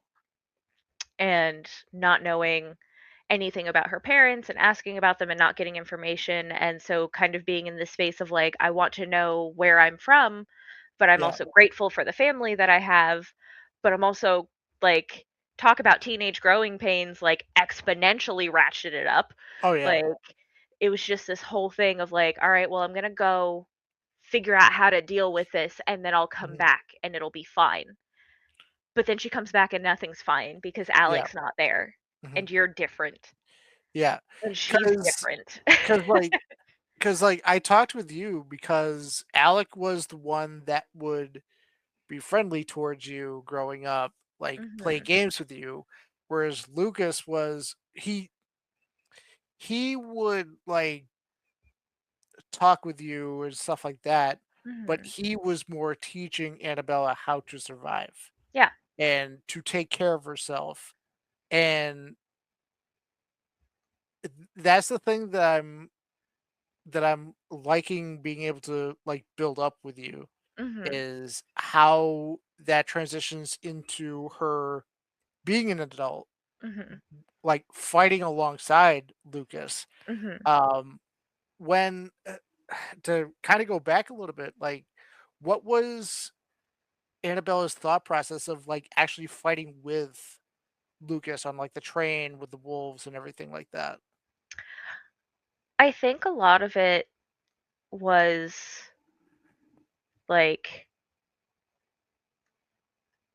just kind of her leaning into the skills that she'd honed. Hmm. Like, she's an adult now, she's been on her own for 20 years. Yeah. Like, she's kind of figured out how her magic works, how to make things happen. She's figured out how her new abilities work and kind of gotten a lid on the bloodlust. Like, Hmm. she's figured out how to be self-sufficient. Hmm. So I think part of it is just relying on that, like, that inner strength that she gained while she was Hmm. away, but also part of it is like, look at how well I can take care of myself. Look at how Yeah. well I can be a help. Like, you Hmm. know, the last time you saw her, she was fully reliant on you guys. Like, yeah, she could kind Yeah. of hold her own a little bit, but like she primarily relied on Lucas and Alec to take care of her and to keep her safe. Yeah. And now it's like, hey, guess what? I can walk on ceilings. Hey, Yeah. guess what? I can puppet this little chainsaw man around. Hey, guess what? Like, I can Hmm. do these things that, like, you were just teaching me how to do, and I Yeah. can do more. Yeah. Like, And it's that sense for Lucas, it's that sense of pride being like he's proud of how far Annabella's come, mhm, and he's happy that the lessons that he taught her paid off in the long run and stuff like mhm. that. Yeah, because I Hmm. I definitely think Annabella credits a lot of how well she was able to survive on Mhm. her own, especially when she was going through the transition of, going from, like, elf to Dampier. Yeah. Like, she fully relied on the instinctual survival skills that, like, had been ingrained in her from growing up with Alec and Lucas. Mhm. Like, a lot of that was like, "Okay, well, you know, what what did Lucas teach me about, like, finding food in the woods, about Yeah. hunting, about preparing a kill, about, like, how to maneuver in towns, about how to deal with people?" Mhm. What did Alec teach me about how to, talk to people, how to be compassionate, how to do these different things? Like, Mhm. kind of taking those 2 teachings and meshing them together in this time where she was so lost. Yeah. And I don't Hmm. think a lot of it really settled until she found Fang, because then she found a tether. Like, when Hmm. she was on her own, it was very easy to flip back and forth between the personalities of like, "Oh, I am feral, I am not." Like, hair trigger. And then she found someone that was relying on her Mhm. to be taken care of, and she saw something of Hmm. herself in that and was like, "You know what? I now have to make sure that this little kobold stays fed Mhm. because bad things happen if he doesn't. Yeah. Yep. So I cannot give in to my own feral urges because I now have someone who is depending on me. Mhm. And Hmm. there are other people depending on me now because he is dependent on me." Yeah. Right. No, yeah, and I think that you stayed true to that pretty much the whole entire campaign, right? Yeah. Like, and the same thing with like Lucas being that older, protective brother type too. You guys have done a great job with that dynamic. Mhm. And sorry, disappeared for a second there, but I'm back now. Now you're good. Um, and but no, yeah, and like I think the whole like downstairs section of it, you guys dealt with like a lot, like you said, like the lady in the terrarium with the giant Mhm. tree, Mhm. and then you dealt with a bunch of weasels in a music room, and then had to Yeah. play a piano to have Oh, and like I got to find a sing to That special the baby. that momentum. You I got to love sing to the that. baby on the second I floor, love right? that. Like, because there was mementos, you had to go through the whole entire No, house Yeah. finding I these I mementos. loved the whole no, you have to gather these items to progress. Mhm. Mm-hmm. And it was so cool and it for me, it let each member of the party do something important.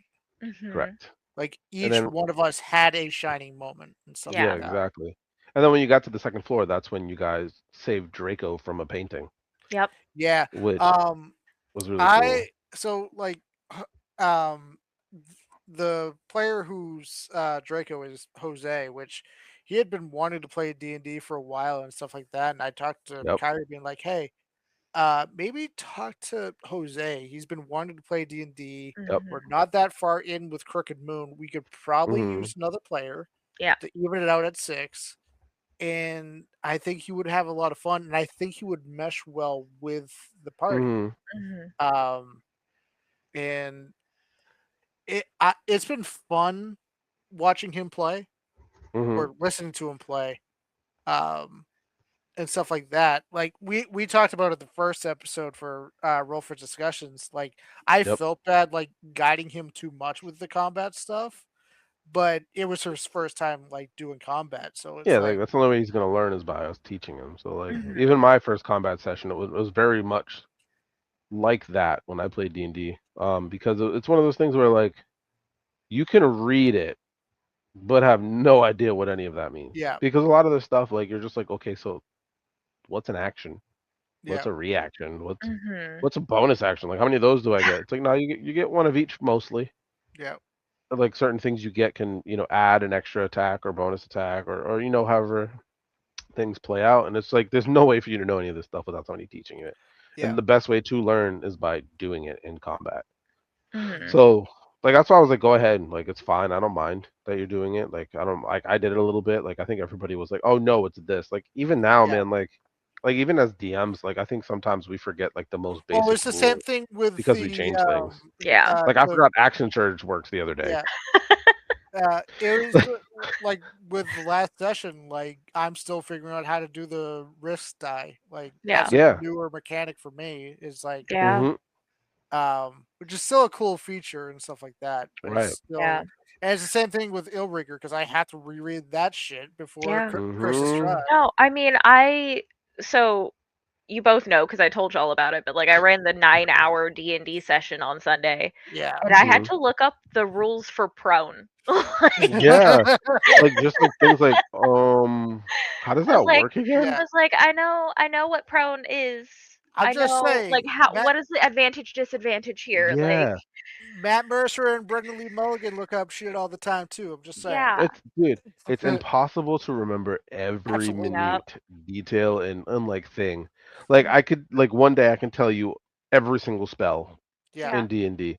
The next day I could barely tell you two. Like it's yep, just happens because there's so Yeah. much information, so much to download, yeah, and it's like on top of that we're still doing like adding our own spin on things too. Yeah. So it's like it's really hard to remember what the basic stuff is when sometimes you change the basic stuff yourself to make it Mhm. fit for the campaign yeah, or the people you're playing with too. true. And that's why it was like really like fun this campaign for me, especially when you guys were in the house because I got to add a lot of my own stuff. Mhm. You guys fought a bunch of weasels. Fucking weasels. Then we had that weasel jump in through the window. Yep. And then you also lost some teeth at some point as I didn't well. lose no teeth. Yeah.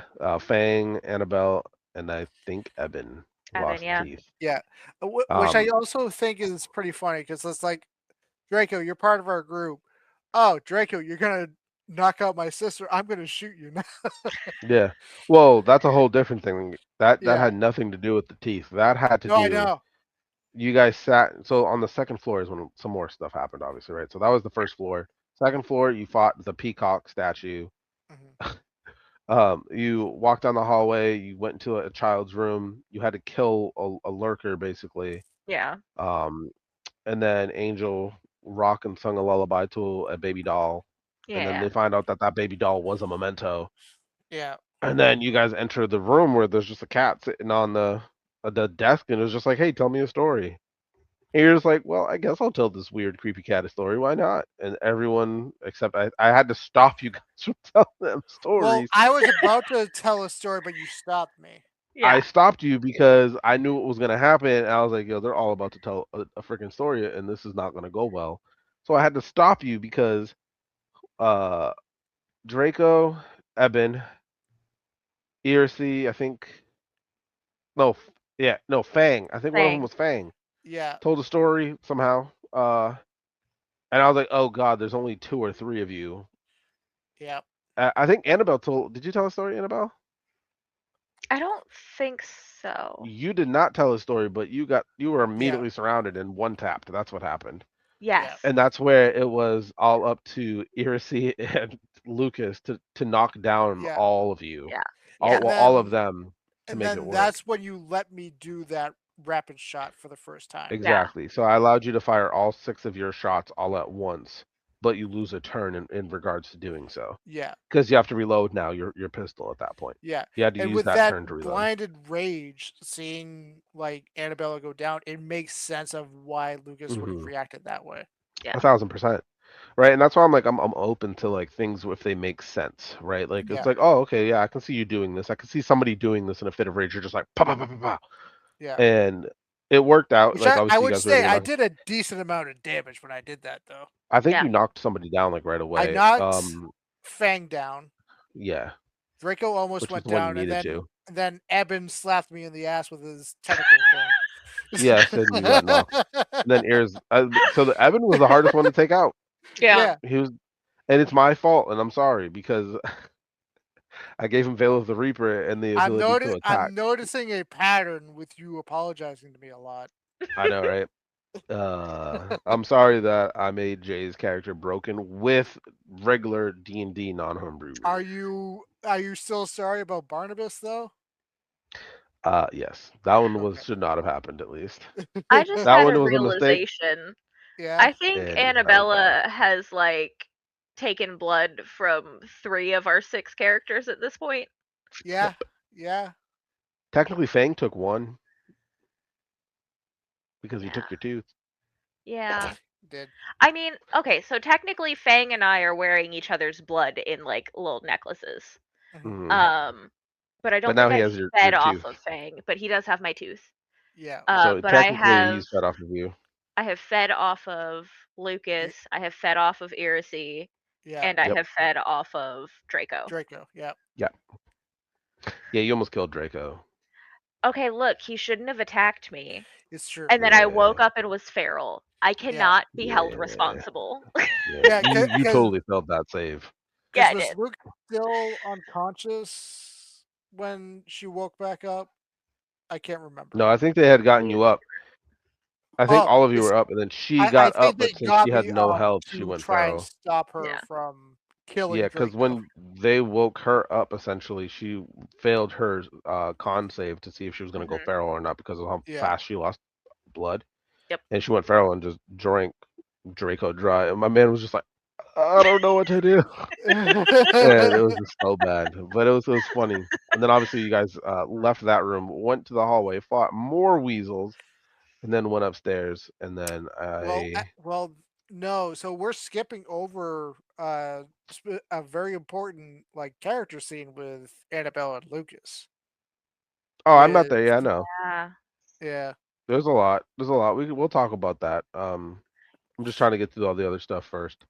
After you left that room, I think you guys went to the bathroom, right? I didn't go to no You bathroom. didn't go. I think it was Eben, Annabelle, And I think and Fang. And Fang, yeah. Fang. Because as the room started filling up with blood, like So context: they entered a bathroom, the door closed on them, yeah, and the the tub faucet filled on with the blood. tub was filling with blood, and then it overflowed, and the room was filling up. Yeah. And Annabella is, I think, the only one who doesn't have to breathe Mhm. Yep. because of deathless nature. So I literally like had like Fang like up, like pushed him up. And so Fang and Eben were like trying to get the last bit of breath. And I remember I had Annabella like we were trying to get the door open, we couldn't get the door open. And I think finally I took some of my like chiseling tools because I do the metal and stonework for my Yeah, and you puppets. pried it open. Yep, I like slammed it into like the door jamb and got it open. You know what's super crazy, by the way, about that room? There was such an easy way to stop all of that from happening. All you had to do was go unplug the drain. And you guys just did I think everything we but that. tried though.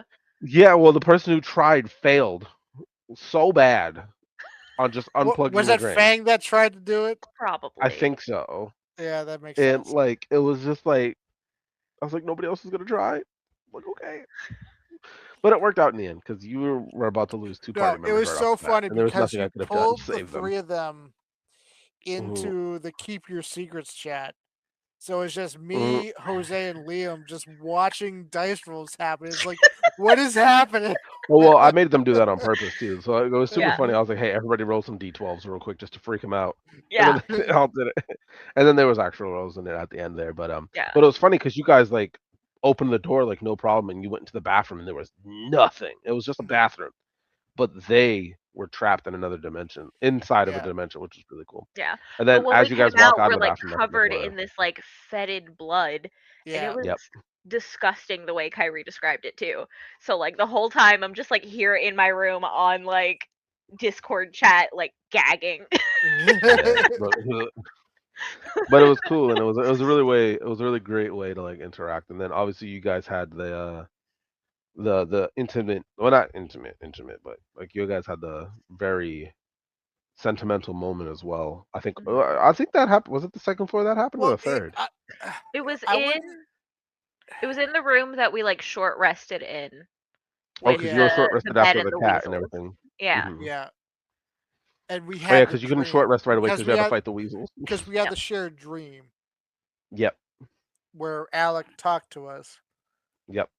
and yeah, I really like how we acted that out Yeah. Hmm. because Annabella got a lot of things answered in her dream Mhm.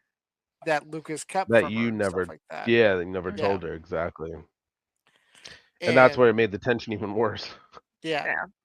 But it's also that thing being like, no, like Lucas was he had never raised a kid. Like Hmm. it's like I think it was also Alex's idea not to yeah, tell her it was about her Alec parents at that that point. told Lucas to keep it from Mhm. her. Yeah.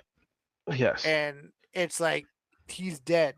His last dying thing being like, hey, like, well, obviously it was years later that he died, but it's like it's something that Alec told me to like never like tell Annabella. So it's like Mhm. I'm gonna honor his wish. And then there's the possibility that Alec is still alive somehow. Yeah.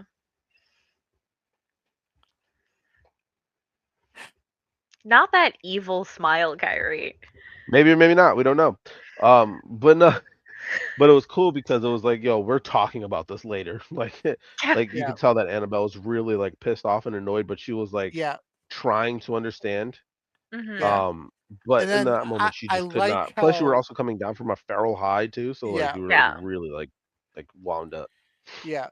And then I like how I had after that like I guess argument in a way, like I had Lucas like stand more to the back of the group, Mhm. like Hmm. to keep his distance but also keep an eye on everyone at the Yeah. same time. Oh, we forgot that Fang almost got dragged down the stairs. Yeah. Oh yeah, Yeah, because he the didn't Yeah, though. we were Well, he playing tug did. of war. yeah, He did, but then you was able to get him back. But yeah, I forgot Yeah. about that moment too. yeah. There's so many moments, guys. There So many really moments. There's is. so many. That doesn't happen, by the way, in the book. That was me. Oh, I believe that. Yeah. I pulled him down the stairs. Sorry, guys. But yeah, that sentimental moment happened, and then I was really like, oh man, kitty. That's the cat that took your teeth. Um, okay, see, it's beginning. But no, yeah, obviously, like a lot more stuff happened, and then you guys go to the third floor, find the last memento, and then everybody's like, "Where's the attic door? Where's the attic door?" And the dumbest character is like, Can I look up?" I'm like, "That's right there." And everybody's like, You know let's go, what? guys. I'm like, no. We're gonna talk about this. Why did nobody think to look up for the attic door? You All know right. what? It was too obvious for Lucas to just look up. Yeah, it was just too Look, obvious. in a house this big and you need to put in a trap door. Yes. Yeah. Like you couldn't just put a Yes. regular door with some stairs. It has to be a trap door with a ladder. Absolutely. It's actually stairs, but yes. But yeah, and then obviously you guys found all the 6 mementos. You put the mementos in, and you walk into the room, and you're like, "Oh, this room's kind of creepy." It's a bunch of teeth all over the floor, and you see Annabella and Dreskenwald, and then you see this hooded figure in the back. I can't remember who went to the hooded figure. Was it Iris? No, Iris was off to the side. So I think so it was Fang? It might have been Fang, actually. I think. it might have been Fang because no, it might have been Eben. I think it was 'Cause I Evan. think we were Oh, no, taking you're credit right. to the other It was characters. Eben Because because it's you went Lucas to. and Eben. I went to the Cauldron, Yep. and Because you were gonna help because Adela, and then I yeah, think because my Angel. original thought was to shoot Mm. Aradella, like at the Cauldron, because I was like, Mhm. something doesn't feel right, but at the same time, what if I'm wrong? Mm-hmm. Well, because it was Adela and then Dreskenwald just sitting there tied up, Yeah, unconscious, right? So like, I think you went over to Adela.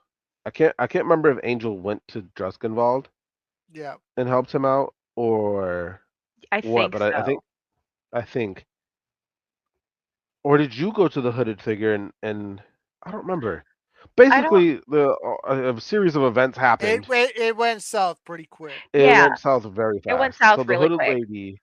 the hooded lady was actually Adela because they turned her around and realized it was Adela crazed, not Yeah, knowing what's going on. Yeah. Andrew's character, while going to help Adela on the floor, uh, got his head smashed into a pot with acid damage and then yeah. taken a big bite chunk out of his neck. So I think he went down like immediately in that fight. Well, I Yeah. think that's also like That's like part of the book, by the way. That's something that yeah, happened in the book that I kept because I'm like, that's fire. yeah. Like that's I think with that story element wise, it's like one of the big hitters in the party is down, Mhm. Yeah. Mhm. and it's like because like Lucas does a decent amount of damage, but he's Mhm. mostly support with a lot of stuff Mm-hmm. because he Mhm. has a lot of ranged spells, a ranged weapon, Right. and stuff like that. So Yeah. like Mhm. he, Yeah, your character's very good at controlling the battlefield. I was yeah, gonna say you're very good at like the crowd control Mhm. aspect. Mhm. Yeah, and and then like even in that fight, Iris couldn't even ramp up as well as no, she No. thought because she was it's going a to. confined area. It's an attic. Yeah. Mhm. It's not that big of a space, Mhm. and it I liked how that fight went because we had Mhm. to think out of the box for a lot of stuff. Mhm. Yeah, because Iris was like, "Oh well, I'll just use my perforating shot and shoot through a bunch of them." I'm like, "Sure, but try not to hit your party members because they're all in lined up where you were Yeah. because he chose to be in Which a he corner." almost did again when Lucas was right in dead Yep. center of the Yep. town. Yeah. Yep. And that's where like a lot of that stuff happens. Obviously, you guys are doing your damage and everything. Draco's out the door, and that's when the whole thing comes into play that we talked about before, where the lights go out. I forget exactly. There was a flash of something, and then Yeah, Annabelle got knocked out by Fang. She's on the floor, and then the hag is moved behind them. So like they switched places basically, and it made you think that oh man, the hag just swapped places with Annabelle so she could be closer to attack. So Fang was like, okay, okie dokie, I'm gonna attack, and yeah, come to find out it was Annabelle and forced her yeah. to I think to take 2 points of a death save, which ended up in turn So killing her. what was crazy from the start is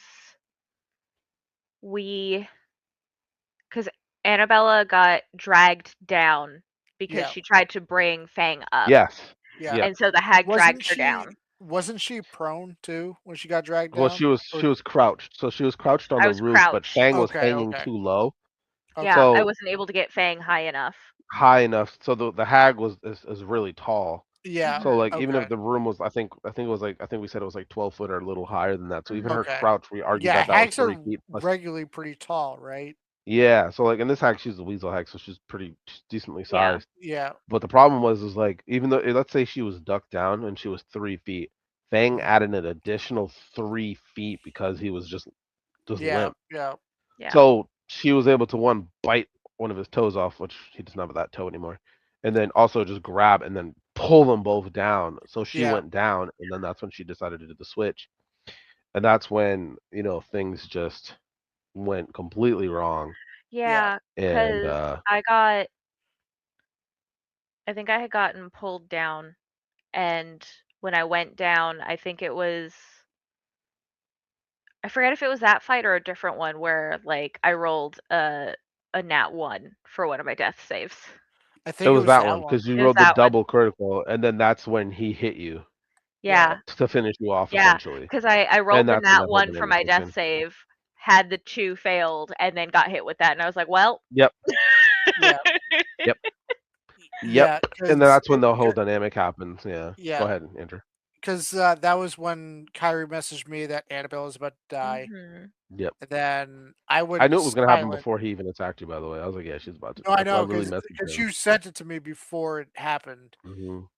which is why I went quiet, because I was thinking of, Mhm. like, how I can go about it, And then he was like, "Can and I do this? Can I do something?" I'm like, "If you yeah, try, yeah." and And then that's when we 'cause discussed who was the one that ended up killing the weasel hag? I can't remember. Evan. Was It it was Evan? Evan. Yeah, Yeah, he that used his tracks. tentacle. Yeah. Mhm. He either used Uh, his tentacle. Well, no, he used the course of the choir in the beginning. Yeah, but 'cause yeah, I he used the tentacle to kill her. because I think after Annabella went down, because I was back up, Mhm. and I think she healed me. Mhm. I Yeah, think she did. She after healed you before Annabella she went got up. down, I think you had me roll at disadvantage because I saw Annabella die, Hmm. if I can remember correctly. Yes, like right, like Oh, You you went muted. silent. You went mute. Baby, come back. Did your headphones die? Oh, no.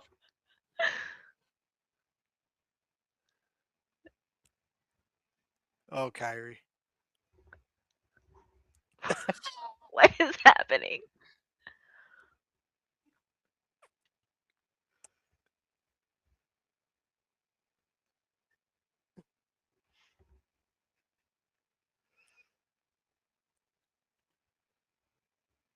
We can just have a pause for technical difficulties banner Yes. across the screen for this bit. Yeah.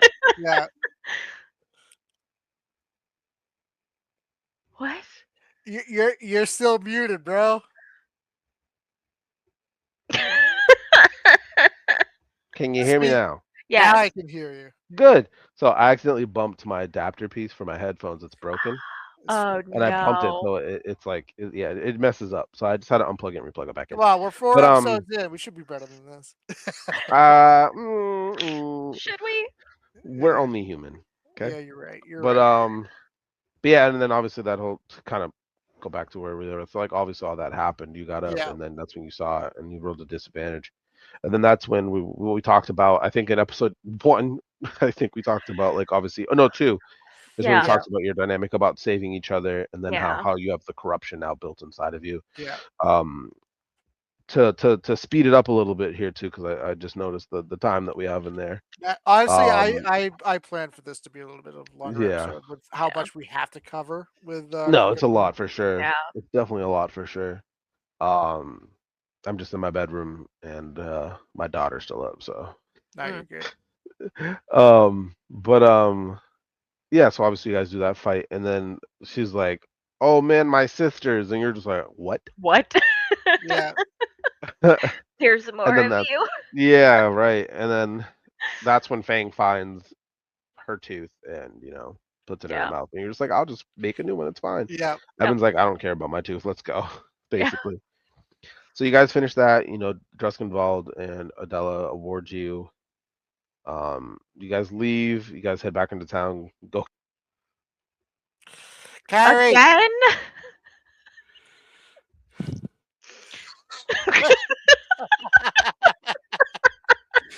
uh, Bruh.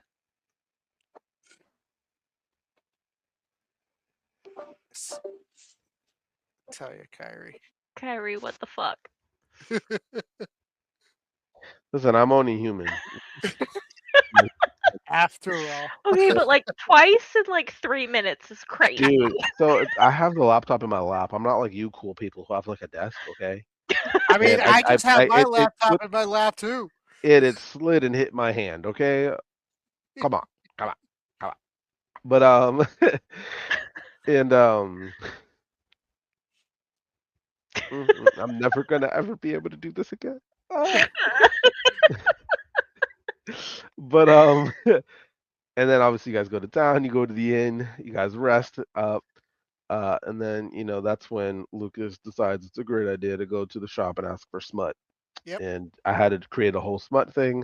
You guys get super high, think you're Honestly, doing things for like 20 minutes. that whole interaction was so good when Lucas was like, "I want smut," and then the shopkeep is like, "Okay, let me take you into my basement." I was like, Yeah, I'm "Hold on, taking my hold on, dungeon. hold on. I wanted books." Yeah, which he had all down there. Everything was down there He from did. He did. everything. We're not gonna get into it because we'll get demonetized on YouTube. I don't But there even was a lot. monetize my channel anyway. It's fine. Bet whatever. A lot of things are down there, and he chose Yeah. books, and he got books for everybody. He even got a book Did. in Braille for Eben But specifically. the thing with that, I like because obviously before Lucas was more the standoff brutish, but it was also a fun way to show Hmm. his more lightheartedness Yeah, going right. forward His and silly stuff like side. that. Which it was great too because obviously at that point too it was a filler episode, so it just went off the rails and it was just Yeah, fun. It was a great way to like ease the like the tension period of like the yeah. campaign Yeah. as a whole. And Because it was Annabelle just was just like, like, "Why am I here for this? Please because stop." we went from like multiple sessions of like near death experiences and Yeah, trauma to yeah. Yes, like To death. that. to her watching her older brother ask for smut books. Look, Yep. But you look. guys And got she's He some really good like, items look. out of that. I His did get sister some really good died. items. He Mhm. brought her back to life. Then he died. Then he came back to life. He needed something to do, something to What read. was really funny though was like having the conversation as Annabella of like, why are you reading your smut? Just go to a brothel. Like, Right. What's wrong with it's like she was more disgusted at the book than the It's like, actual like yeah. action have you itself. seen the brothels in this village? Yeah, you might Mind not come you, back. I for one love a smutty book. So I'm like, it just goes to show that like your D&D characters do not actually have to be you. But it was Yeah, just such a fun interaction of like, aren't you an adult? yeah. Absolutely. I literally had to come up And with I that whole think thing on the Lucas's spot. response was like, "Don't you discredit the stories in these books." Yeah, yeah, it was. Yeah. And then you guys got super high, sat on a you and Not That you was guys. There Draco. so was like good. 2 of them. Well, Draco Yeah, and Lucas get super yeah. high, think It they're was doing so something for like good. 10 minutes, and then Like, realize that they're still back at the shop sitting down, yeah. stuck on the couch. Honestly, the growing friendship with Draco and Lucas, I am so Mhm. excited for going forward. Yeah, And it's gonna be so cute. yeah, it's gonna be really cool. Mhm. I'm just excited to see like how everything just plays out. Plus, with the Yeah. stuff that even Angel's character doesn't know, and some other people don't know about their stuff, where it's Mhm. like Angel, yeah, I'll tell you right now, you're not a wood elf. Okay, I'm in sorry. danger. Yes, Yeah. there's some things that I was like, you know what, this will be fun, and she'll probably appreciate, or she'll hate it and tell me. But we're gonna go with it anyway and see what happens. Yeah. I'm here Uh for the bit, so basically, we'll just to get into it just a smidge, just a smidge. Yeah. Lucas lied, and so did Alec. You're not a wood elf. Yeah. You're half something. it's on like Donkey Kong. Like she is gonna kick Yeah. your ass, Lucas.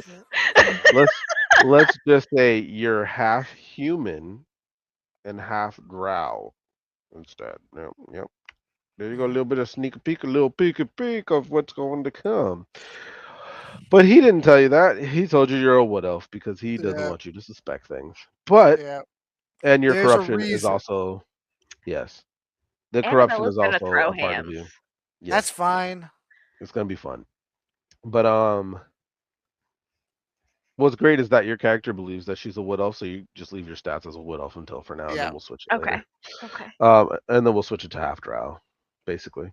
That's what's gonna happen. Little sneak peek of Mhm. what's to come. Okay. You heard it here first, Forks. You won't get that information anywhere else except from me. Uh, and yeah, so obviously you guys get back to town. You actually stole some scimitars and you want to fix those up. And Yep. then I believe Bella is the one that recognized that the male lady was the hag. Mhm. Yeah. Mhm. And then you guys go at night, and Irisy's like, "I'm up in the air. I can see everything. Oh, I'll know if somebody comes close." I'm like, "Nope, you will not, because Yep. this is something different. It's just a Well, bird. You it was processed it as a it, bird." yeah, it was a learning experience. That's also why I took from you to tell Charles for Pirates, like, hey, don't try and have Richard fly during this fight Yes, yes, and stuff like because that. there are things that I can do for your flight. Like that's why I'm like, that's what that was. Like Yeah. Again, spectral that hand will there's come out of the things. water and pull you back Right. down. If you're going to abuse your flight and do all this fun stuff, just know that Mhm. as a DM, I'm not going to allow you to continue to do that. Yeah, Like I can make it so that way your flying yeah, is null and void. Like every time you fly, it's worse for you. yeah, Which is where Yikes. it's like he's like, "Oh yeah, I'll fly 60 feet into the air." I'm like, "Okay, go for it." Just know yep. that in the future, there's things that will be able to stop you from doing so. On top of Well, that, you also have to remember you're a stone gargoyle. You're yeah, heavy. yeah, Yeah. and honestly, with this last session, you basically did that. Like, you can't hear anything. You're 60 feet in the air and There's stuff like there's there's that. limitations, but I mean like there'll I literally be like things that'll like if he's in the air, it makes it worse for him later on in the campaign. Yeah. Like Well, so, no, it's one of those it things makes where sense. Like, yeah, like there's obviously, and there it's would some be of it's flying creatures in this module. oh yeah, like some of it's me, some of it's the actual module. So it's like it's really Yeah. cool. I like the module even plans for that kind of stuff too. And I think that's when you guys are in the city. You guys go and talk to the hag. You find out that the hag's actually trying to help you guys out and is Mhm. trying to keep the town safe from her sisters who are a-holes basically. Yeah. And I don't know how much I actually believe that, but we'll go with it for I now. mean, obviously, like you guys are gonna have your speculations. So if I was you guys, I wouldn't believe anything anybody says anyway. But Mhm. that's when the guy came through and at night he was like, "Hey, I need your help. You know, somebody please help me. There's people missing in my town." And that's where we stopped it, and then we cut to chapter 2. Mhm. And that's where we'll get into some questions I have for you guys. Yep. And this is where more so we've kind of talked about it a little bit. But so far, like, how do you feel about the campaign? I I love love it. it. I love Yeah. it. We uh, we could tell, we could tell, and I was like no, but we've spent I'm look, glad. we've spent just about 2 hours just talking about it. Yeah, I Yeah. know. It's Like, Hmm. so good. mhm. Yeah. Like the folklore is good, the character interactions is good, Yeah, like the way you've integrated all of our character stories into the world, mhm. like it feels like we're a part of the world, not just like Hmm. playing in it, you Yeah, know? Right, and that's what I wanted to do. I wanted to feel like, hey, this is a world that you guys are a part of, and obviously, like, I want you to be invested in what's going on. Like, my yeah, Mhm. character is like, wait a minute, I know that guy. What's going on over here? Like, it's Yeah. kind of like that, where it's like, oh, this is like somewhere I grew up. I'm yeah. like, why wouldn't you be invested as a character being Mhm. in this No, place? it's like I said before, like with the thing that I'm loving about each of our campaigns that we're DMing ourselves is it's different styles. Hmm. Yeah. Yeah, absolutely. There's And similarities, of course, but then there's yeah, different ways we go about and it. it's like I've probably pulled more emotions with Lucas than I have like Mephisto's a different whole other Character for character sure. because he's not going to be emotional. Mm. He is essentially the devil at this Yeah. point. Hmm. If it was Hmm. still fuck, I'm blanking on his Galahad. first Galahad. Galahad. If it was still Galahad, it'd be different. Mhm. But because it's a twisted version of Galahad Mhm. who is now Mephisto, Hmm. it's completely different. Um and with Lucas, because like I'm pulling from a lot of my own personal experiences, like how would I deal with this in this situation if I was in this situation? And like just especially with like how Lucas is slowly opening up to the other party members instead of Mhm. just protecting Annabella. Because there was also that moment being like, no, Annabella's an adult now. She can take Mhm. care of herself. She doesn't just need her older brother to take care of her. Right. But it's also going to be Lucas going forward being the older brother of the entire party, Mm-hmm. Mhm. taking care of everyone that he can. Right. And he did say to Annabella that he will not keep any secrets from her. So when he reveals said other stuff about her, maybe take it a little easy on him. He's like, I'm an old guy. I'm trying to remember everything. These Nah, hands but are yeah, rated E for everyone, and Lucas is getting them first. Look, look, your favorite sibling told me not to tell you.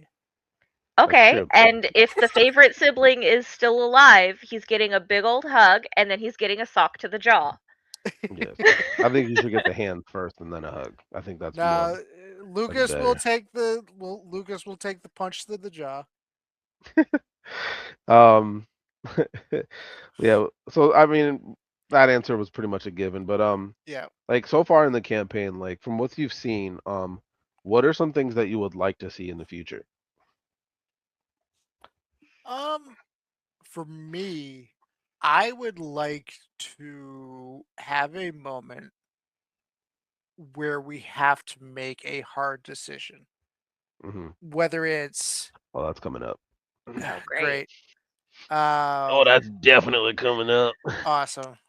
I told you, look, I'll tell. I'm telling you, like, you have to make a real hard decision in chapter 2 All right, I'm gonna because kill of Irisy then. yeah, something's gonna happen. This ain't gonna be good. I'm gonna tell you that right now. Great. Somebody Look, might die.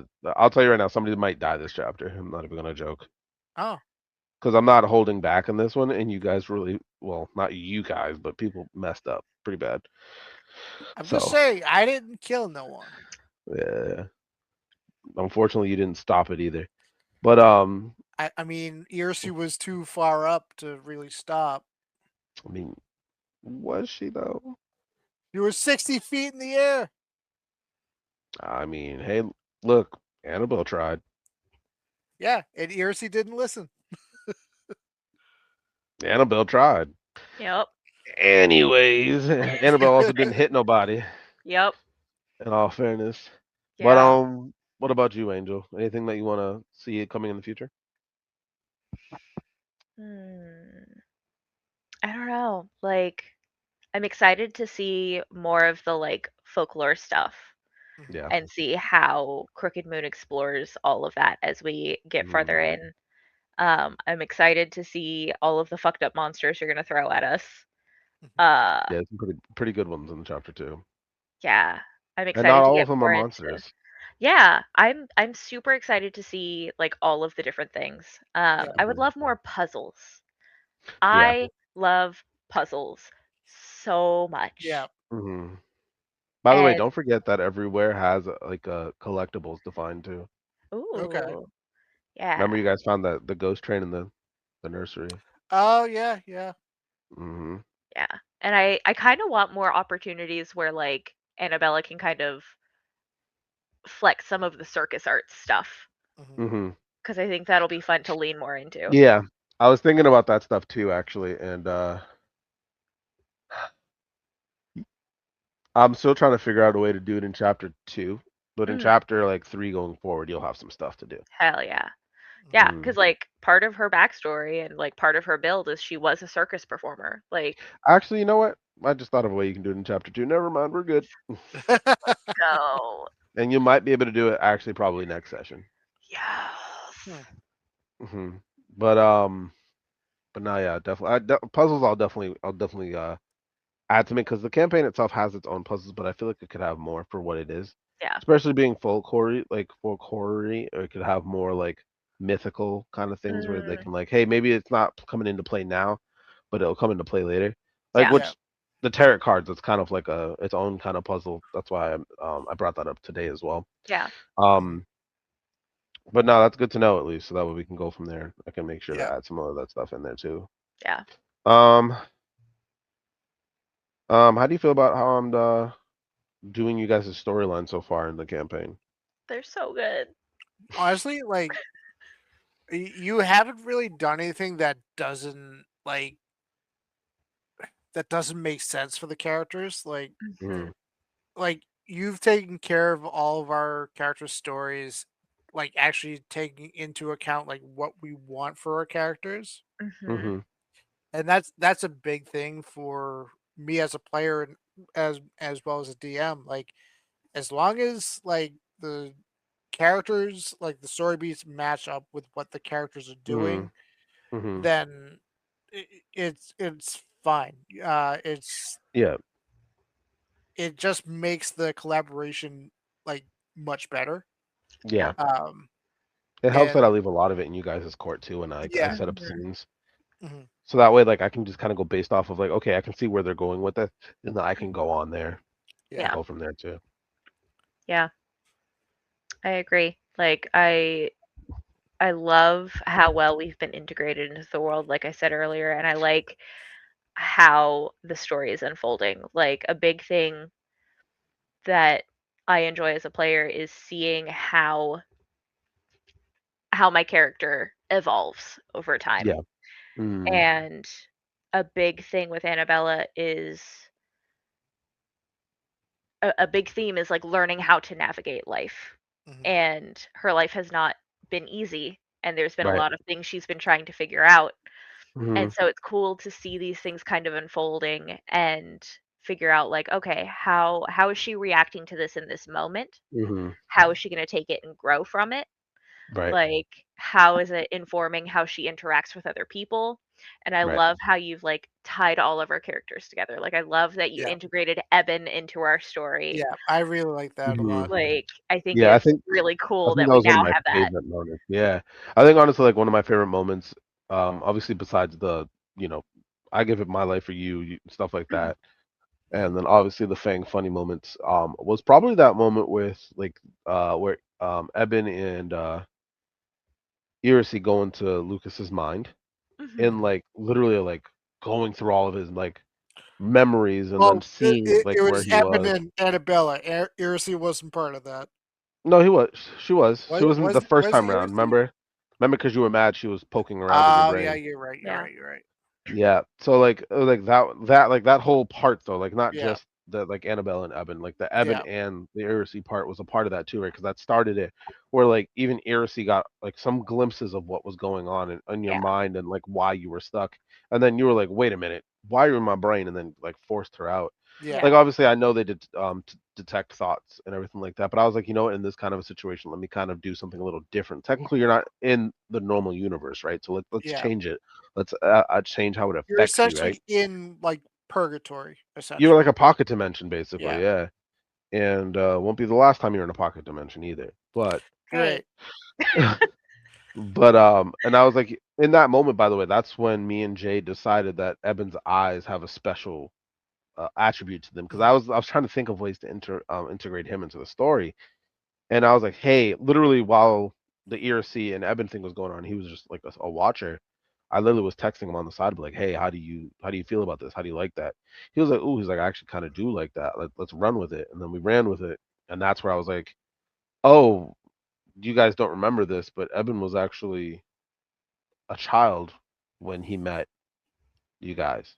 You know, mhm. back when still Annabelle was still a child herself, and like their friendship only lasted 3 days, but it felt like a lifetime. Mhm. Yeah, And then all of a sudden, he just disappeared. Yeah. And then he doesn't even know what happened. He doesn't remember any of you guys either.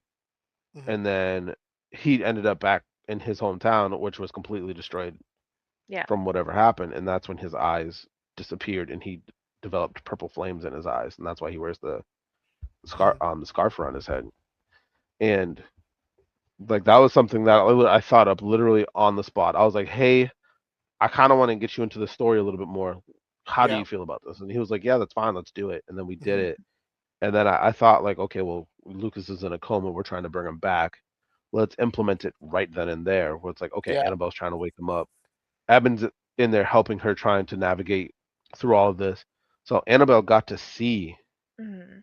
everything that you went through when Yep. she left and you guys went to go look for her, all the way up to Alec, all the way up to what happened after Alec, and then Mhm. to when you guys met on Yeah. the The the train the train platform. station, to like where your mindset was before the train platform popped up, and you were just Yeah. like, oh, I guess I'll go back Yeah.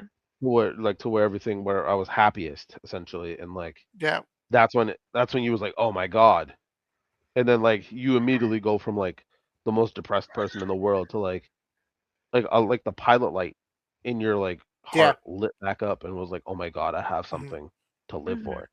Mhm. And I thought that whole interaction was probably one of my favorite interactions. Yeah. Like It that was that Yeah. so whole good. like from the moment you guys like transferred each other's life forces into each other to the moment where Irsi entered with Eben to the moment where Eben and Annabelle are in there, Mhm. you guys had to see his pain. And then Mhm. Yeah. you also saw Annabelle's pain. And then Mhm. you got to see Eben's pain, Mhm. but Yeah. you still don't know what happened, and he doesn't know what happened to him either Yeah. because that part of his is it's just gone. Yeah. Yeah. And like it was a really cool way to tie your three characters together in that scenario. Mhm. And I just think I ain't even gonna sit here and lie. I was like, I fucking did that shit. You I Yeah. did was like, so good. holy Yeah. shit. I was like, God damn. We all did that shit. I was Hell like, yeah, yeah. no, absolutely. No, like But it that was was just like a really cool probably interaction. that was definitely my favorite role playing bits that I've done with D&D for a bit. Yeah, Yeah. The definitely. other It was my the other favorite to one would witness. Like, be the other one would be the Rain and Mephisto Yeah. yeah, like fight slash conversation as correct. Rain's like beating the shit out of Yes. Mephisto's son. Yeah, like I one tapped that man, unfortunately. Yeah. But it was cool because I was like, "Hey, Angel, I can't be loud or Mhm. like anything like that." I was like, "Can you just do the voice for Yeah. me?"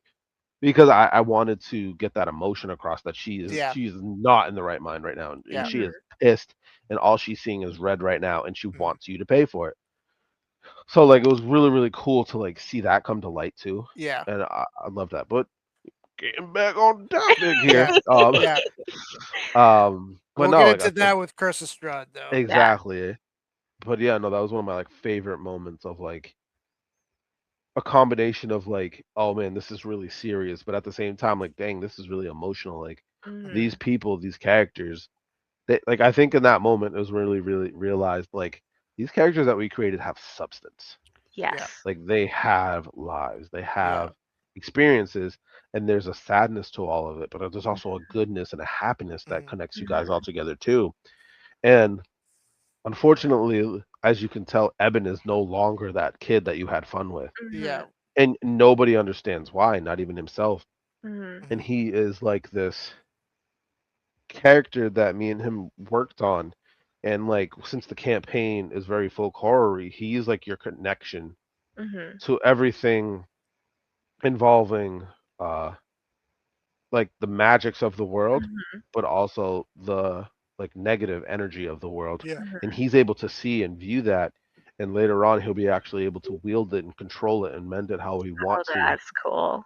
So it's like one of his things. Like I'm actually like story wise, I'm super excited for you three and how that dynamic was. But as of like a character, like as a Yeah. whole of like seeing how that's gonna grow, like for me, Eben is really interesting because him being like the tether for everyone, like Yeah. Mhm. literally like the backbone of the world for you guys and how you guys are gonna view it is gonna be a really cool way to implement Yeah. all that stuff.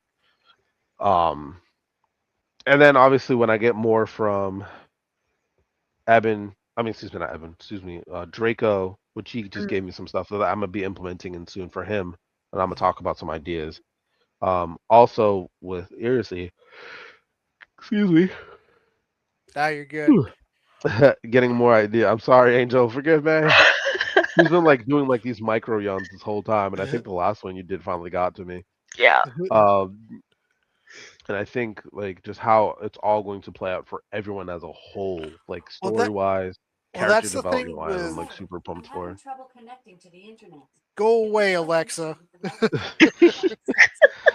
Oh man, Alexa's still going, huh? Because you muted yourself. hilarious. But while he's muted, unlike parts of Anyway. like chapter 2. There we go. What I was saying with Irisy is that whole interaction when Lucas knew he was in his mind could have gone south depending on what Oh. Liam's response was No, yeah, and absolutely. stuff like that. And it's going to be really cool to see how like Irisy interacts with your character in the future, and then how Irisy's also going to interact with Eben, Annabelle, and Fang, Yeah, who you guys are now like kind of closer as a group now because of all the Yeah. stuff that's happened to you. And Irisy's kind of out of it, which fits for the character though as a whole, because again, like yeah, she's like your rival. She really doesn't have any emotional stake in yeah, anyone.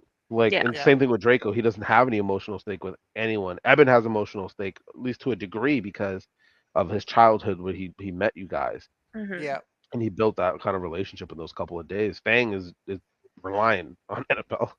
Yeah. And then Lucas is like the older brother slash uncle of the group now. So it's one of those Yeah. things where it's like you four have that dynamic while the other twos don't.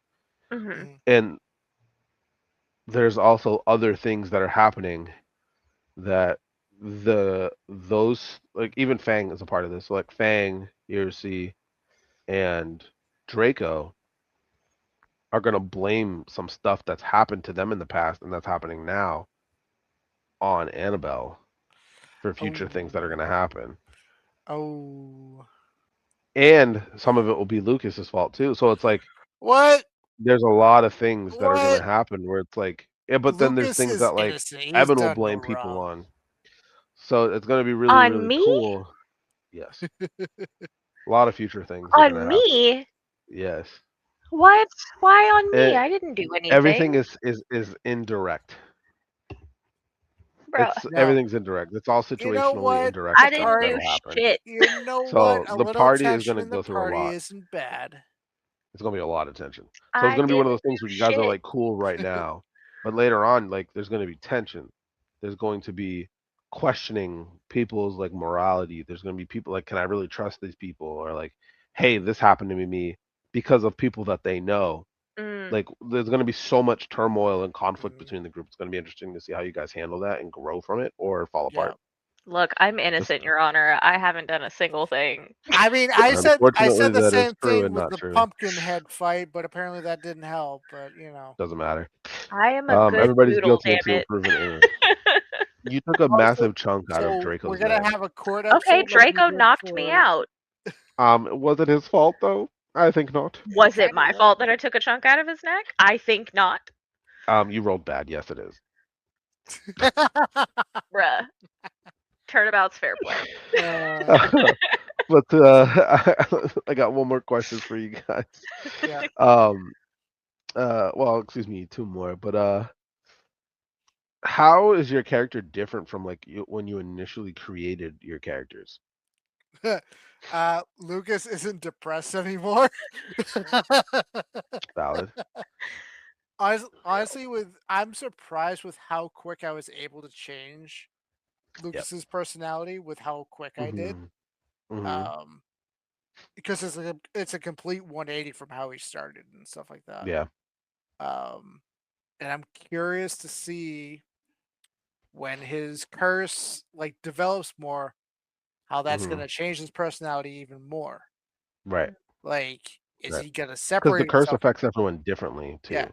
Like, Yeah. is he gonna separate himself from the party more? Is he going to be standoffish again? Is like that's what I'm excited to get into with Lucas if he Mm-hmm. survives. Um Real.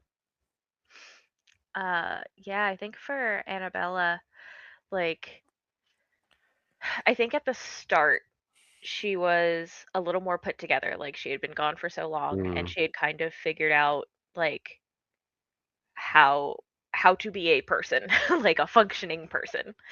Mm-hmm. Um, and so I wouldn't say she was reserved, but like, she had her little Southern Belle thing going on. Like she knew what to do, she knew how to do Mm-hmm. things.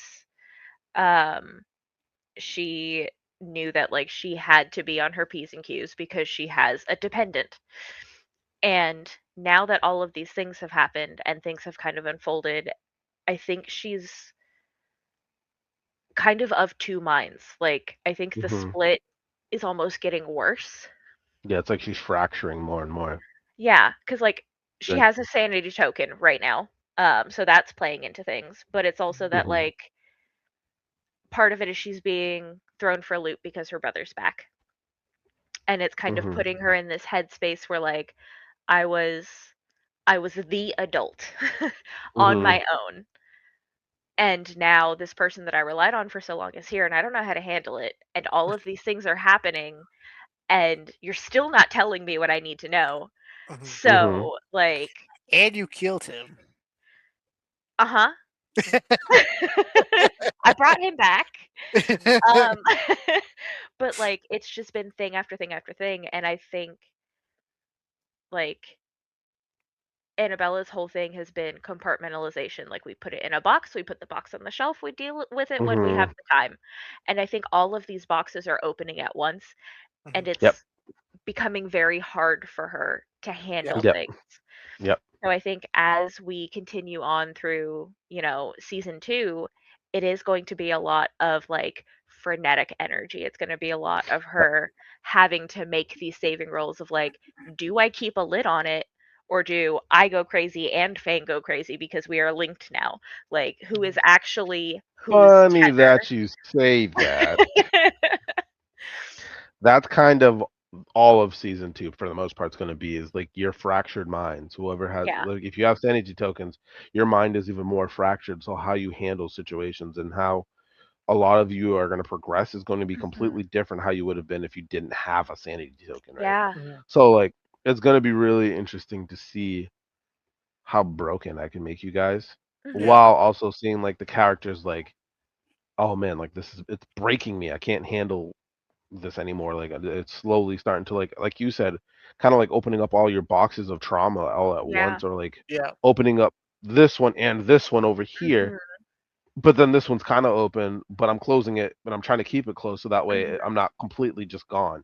Yeah. And then obviously like there's gonna be ways to reel yourself back in and all that stuff. But it's gonna be Yeah. really cool to see because this world is meant to break you. Like you guys had it easy in being in the carnival where it's more fun love and it makes it a lot Mhm. easier to handle the struggles of this world. But this world is not easy on your cycle, like No. on your psyche at all.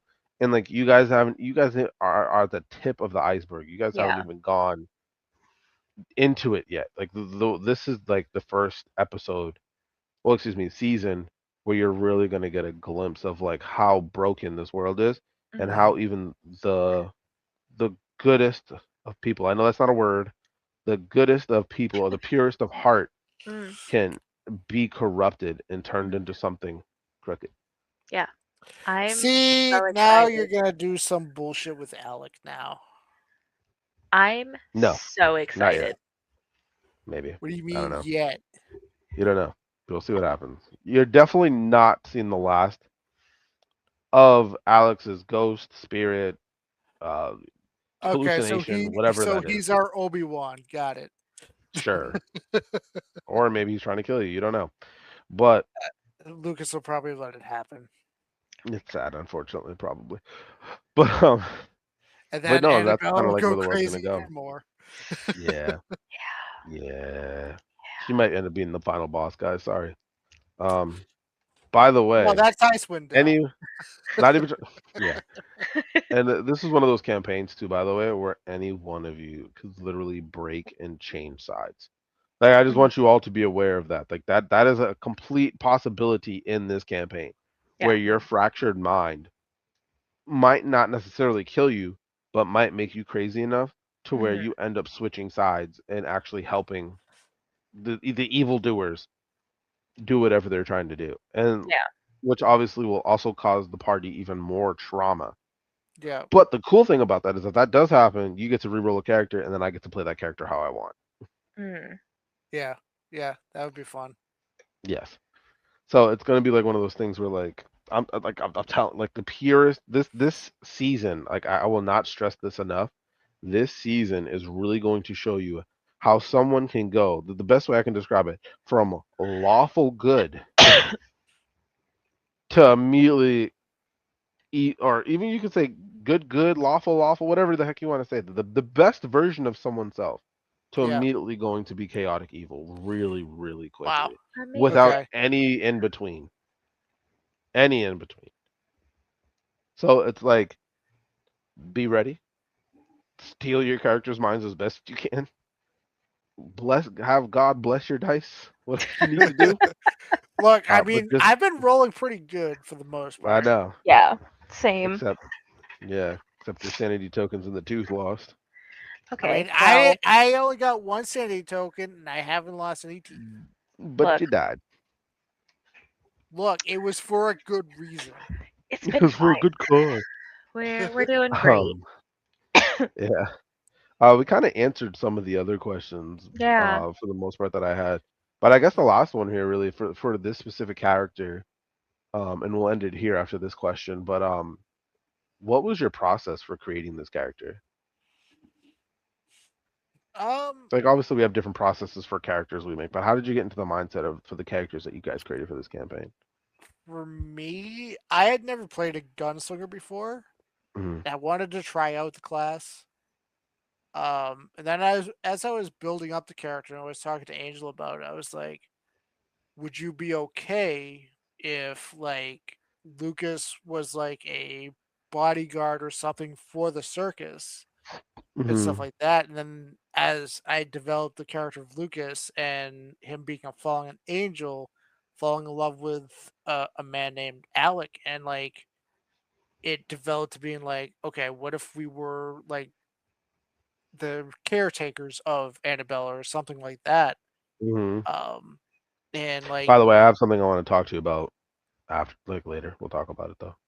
You what? just made you Ew. remind. I had to say it because you just reminded me. Like I had to say it, Okay, or else I'd forget again. okay. But go ahead, continue. I'm Um, sorry. but yeah, like, and it would have been fine if Angel said no, with like that stuff, because I was gonna have Lucas basically be the same as he was, Hmm. just without the like connection with Annabella and stuff like that. But, like it having that connection with Angel's character just helps build up like the character dynamic of both of us, but also like the entire party going forward and stuff like that too. I feel like. Hell Yeah. yeah. Yeah. I think for Annabella, like when Kyrie mentioned that we were going to be doing Crooked Moon and we were kind of coming up with character concepts, Pebs and I had been talking about like, oh, next campaign someone runs, let's do characters that know each other that play off of each other. And I was like, okay, cool. So we were kind of toying around with ideas. And initially my thought was to do kind of like a tanky build. Mm-hmm. But then I was like, but what if? Yeah. He was like, you literally was like, Kyrie, can I do homebrew? And I was like, yeah, it's fine. He was like, Yeah. yes. Yeah. Because like Pebs had a bunch of homebrew stuff that they wanted to do. And I think they had figured out their like Chainsaw Man stuff. And I was like, Mhm. oh, that's really cool. And then I was looking into homebrew stuff and I was like, wait a minute. There's like, I know there's a circus in this world. I know there's like circusy things in this world. And I think that Mhm. would be really cool to play into. And I loved like carnival characters, anyways. Like, that's a theme that I've had come up in characters that I've played before. But I was like, what Mhm. if I do a Puppet Master thing? And so I started looking at like Puppet Master homebrews. And part of it was because I was like, no, this would be really cool. Because I think I had been like, for some reason, like Naruto was in my brain. Um, and I was like, but wait, how cool would it be if I could puppet people? Or just like Mhm. have my puppets and do things that way. Like magically, that's very cool for carnival setting. It's very cool for support. Like there are all sorts of options. And so I found a homebrew like build for it. And I was like, hey Kyrie, can I do this thing, please? And Yeah, and I Kyrie remember you. immediately clocked me and was like, oh yeah, Naruto, got you. And I'm like, Yeah, you literally. motherfucker. I was like, oh, cool. You're trying to be sorcery. That's awesome. Go Yeah, for it. I love yeah, it. I don't even think I read it. I was just like, this is great. Just do it. That's yeah. fine. And then I I read was it like, later and I was like, oh, this is actually pretty cool. And I was like, right, sick. right. But I immediately said yes, and I didn't even read the No, sheet. It could have been the most broken didn't sheet ever, didn't and I read was just like, "Oh yeah, anything. do it." I was like, "Go have fun. That sounds great." Yeah, and so like I had that concept, and I was like, "Hey, Kyrie, can I play a Dampier?" Yeah, because at that time, those books didn't come out, so the Dampier wasn't in 5E yet. So like, I was They like, had I like wish the it was. monster race. They had the Yeah. lineages. The lineages for it, correct, but they Yeah, didn't have the actual race Mhm. for it, and now it's funny because now they do. yeah, Yep. When Grim Hollow came out, I think they dropped it, and I was like, "Well, buying the book," yep. Yep. And which was then great. I think they added some newer stuff into Dampier with the Astarion book now too. Astarion, yep. Yeah. Mhm, And I might take a look at that and see if I want to like rebuild Mhm. Annabella with those in yeah, like, mind. add some of that stuff, yeah. Yeah. Which I'm fine with, But that's fine if you wanna do that, because obviously the material wasn't there, now it actually yeah. is. Yeah. So Yeah. if you wanna change some of that stuff, that's fine. Cool. I'll take a look and play with it. But yeah, so that was like how I came up with the main concept. But like for getting into the headspace, I think a lot of it for me is like music. And Mhm, a lot of times when I'm building characters, I build based off of whatever music is in my head a lot. Um, mhm, and so I want to say it's like Bridge City Sinners or something, is like this very like country folk rock kind of mhm, vibe. But there was an album that I was listening to a lot, and there were a couple of songs that I'm like, oh no, this is great. mhm, And so that's oftentimes how I built my characters is I'll build a mhm, playlist. mhm, So I started putting together a playlist of songs that I'm like, oh, is this the kind of vibe that I want to play in? And so a lot of it is like themes of like running away, running towards something, breaking out of mhm, molds, like this kind of frenetic energy that I've been mhm. playing in a lot. Um, and like I add things as we go through the story, and like Yeah. she continues to evolve, but like that's even how I get into my mindset when we're about to play is I'll just Mhm. listen to my playlist. Yeah, Mhm. yeah, there you go. No, like, same thing for me, like, a lot of my characters, it's like, "Oh, who am I playing? Oh, okay, cool, I'm gonna go play Zero. How Mhm. do I get in the mindset for Zero, right? Yep. It's gonna be completely different how I get in the mindset for Ashura or Rain. Like, Rain, Yeah. I go listen to some depressing music Yeah. real quick and just get in that mindset of like, "Oh, yeah, it's like, my character's hurt." Mephisto, I listen Yeah. to death metal. Yeah, like, yeah, that's valid. But Ashura, I'll go honestly, like, listen to some, like, sea shanties or something, just, like, give me that, like, Yeah. upbeat, like, kinda Yeah. vibe. And then, like, when I go to play Zero, I'm like, "Okay, cool, let me just listen to something, like, quirky and fun," because Zero is really my more or less serious character, Yeah. Mhm. because he's new to the world, right? Yeah. So, like, it's really, like, fun, it's really cool, and, like, I will be having a character drop in that I will be playing in the world too, Mhm. that may or may not be friend or foe. We don't know yet, so that's fine with Awesome. that. Okay. Cool. But it's gonna be pretty cool. I'm excited. Yeah, Yeah. it's gonna be really fun to like play this character. Um, let's just say you won't see this character coming, Nice. and Chris they is trying will also be bullshit. implementing into this. No, this is for this No, campaign. no, I This is know, for Crooked I Moon. know, but it's Yeah, also Strahd bullshit too. yeah, I know. There's a lot. Um, I ain't gonna lie. This character, I put way too much time and thought into it. Oh But boy. it's all D&D rules. Is it the one that's been sitting in the wings for a bit? Yes. The okay, Oh boy. the one that's level 7. Yes. Oh boy. Awesome. Yeah, I saw that the other day and I was like, "Oh no." Yep. Yep. It's just sitting there. Okay, cool. Uh, yep. Have fun with that if you guys have to deal with it. But it all just depends on how you're probably gonna have to deal with it. Sorry. It's all Liam's fault. Okay, good. Note to self, sacrifice heresy. There you go. But yeah, I mean, other than that, I guess the last thing I'll ask you guys really is, do you have any notes for me so far, like on things that you don't like about the campaign? Uh, honestly, I feel like if we did, we would have told you by now. Yeah. No, 1000%. you were doing a great job. Yeah. This is Like, for the people, guys. I know the end. I know I'm amazing and awesome. This Oh is for yeah, the people. you're Okay, right. You're right. they need to know. As what? No, just joking.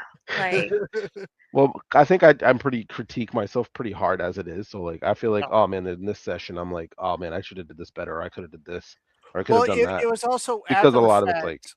It was after this last session. I was like, shit, because I like thinking of it after the fact, being like, no, we could have looped around all the way to the windmill mhm.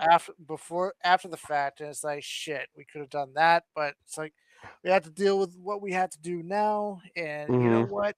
It was how it was supposed to go. Yep. exactly the roll of the dice, as one would say. Yeah, But other than that, thank you guys for letting me run the session today. I Yeah. of appreciate y'all. course. Uh, Thank you for showing up as usual, of course. Fun as Uh, always. Be on the lookout. We will be having a Curse of Strahd edition on the recording the 29th. We'll probably be out on the 30th. And then really excited for possibly doing a Pirates edition. With by the time we do a Pirates edition, we should probably be at least is probably couple either to sessions session in. 5 or session 6. Mm. hmm But I'm excited for that. As always, keep rolling those dice. Be sure to like, comment, and subscribe, and send us questions and everything like that. And we will catch you later.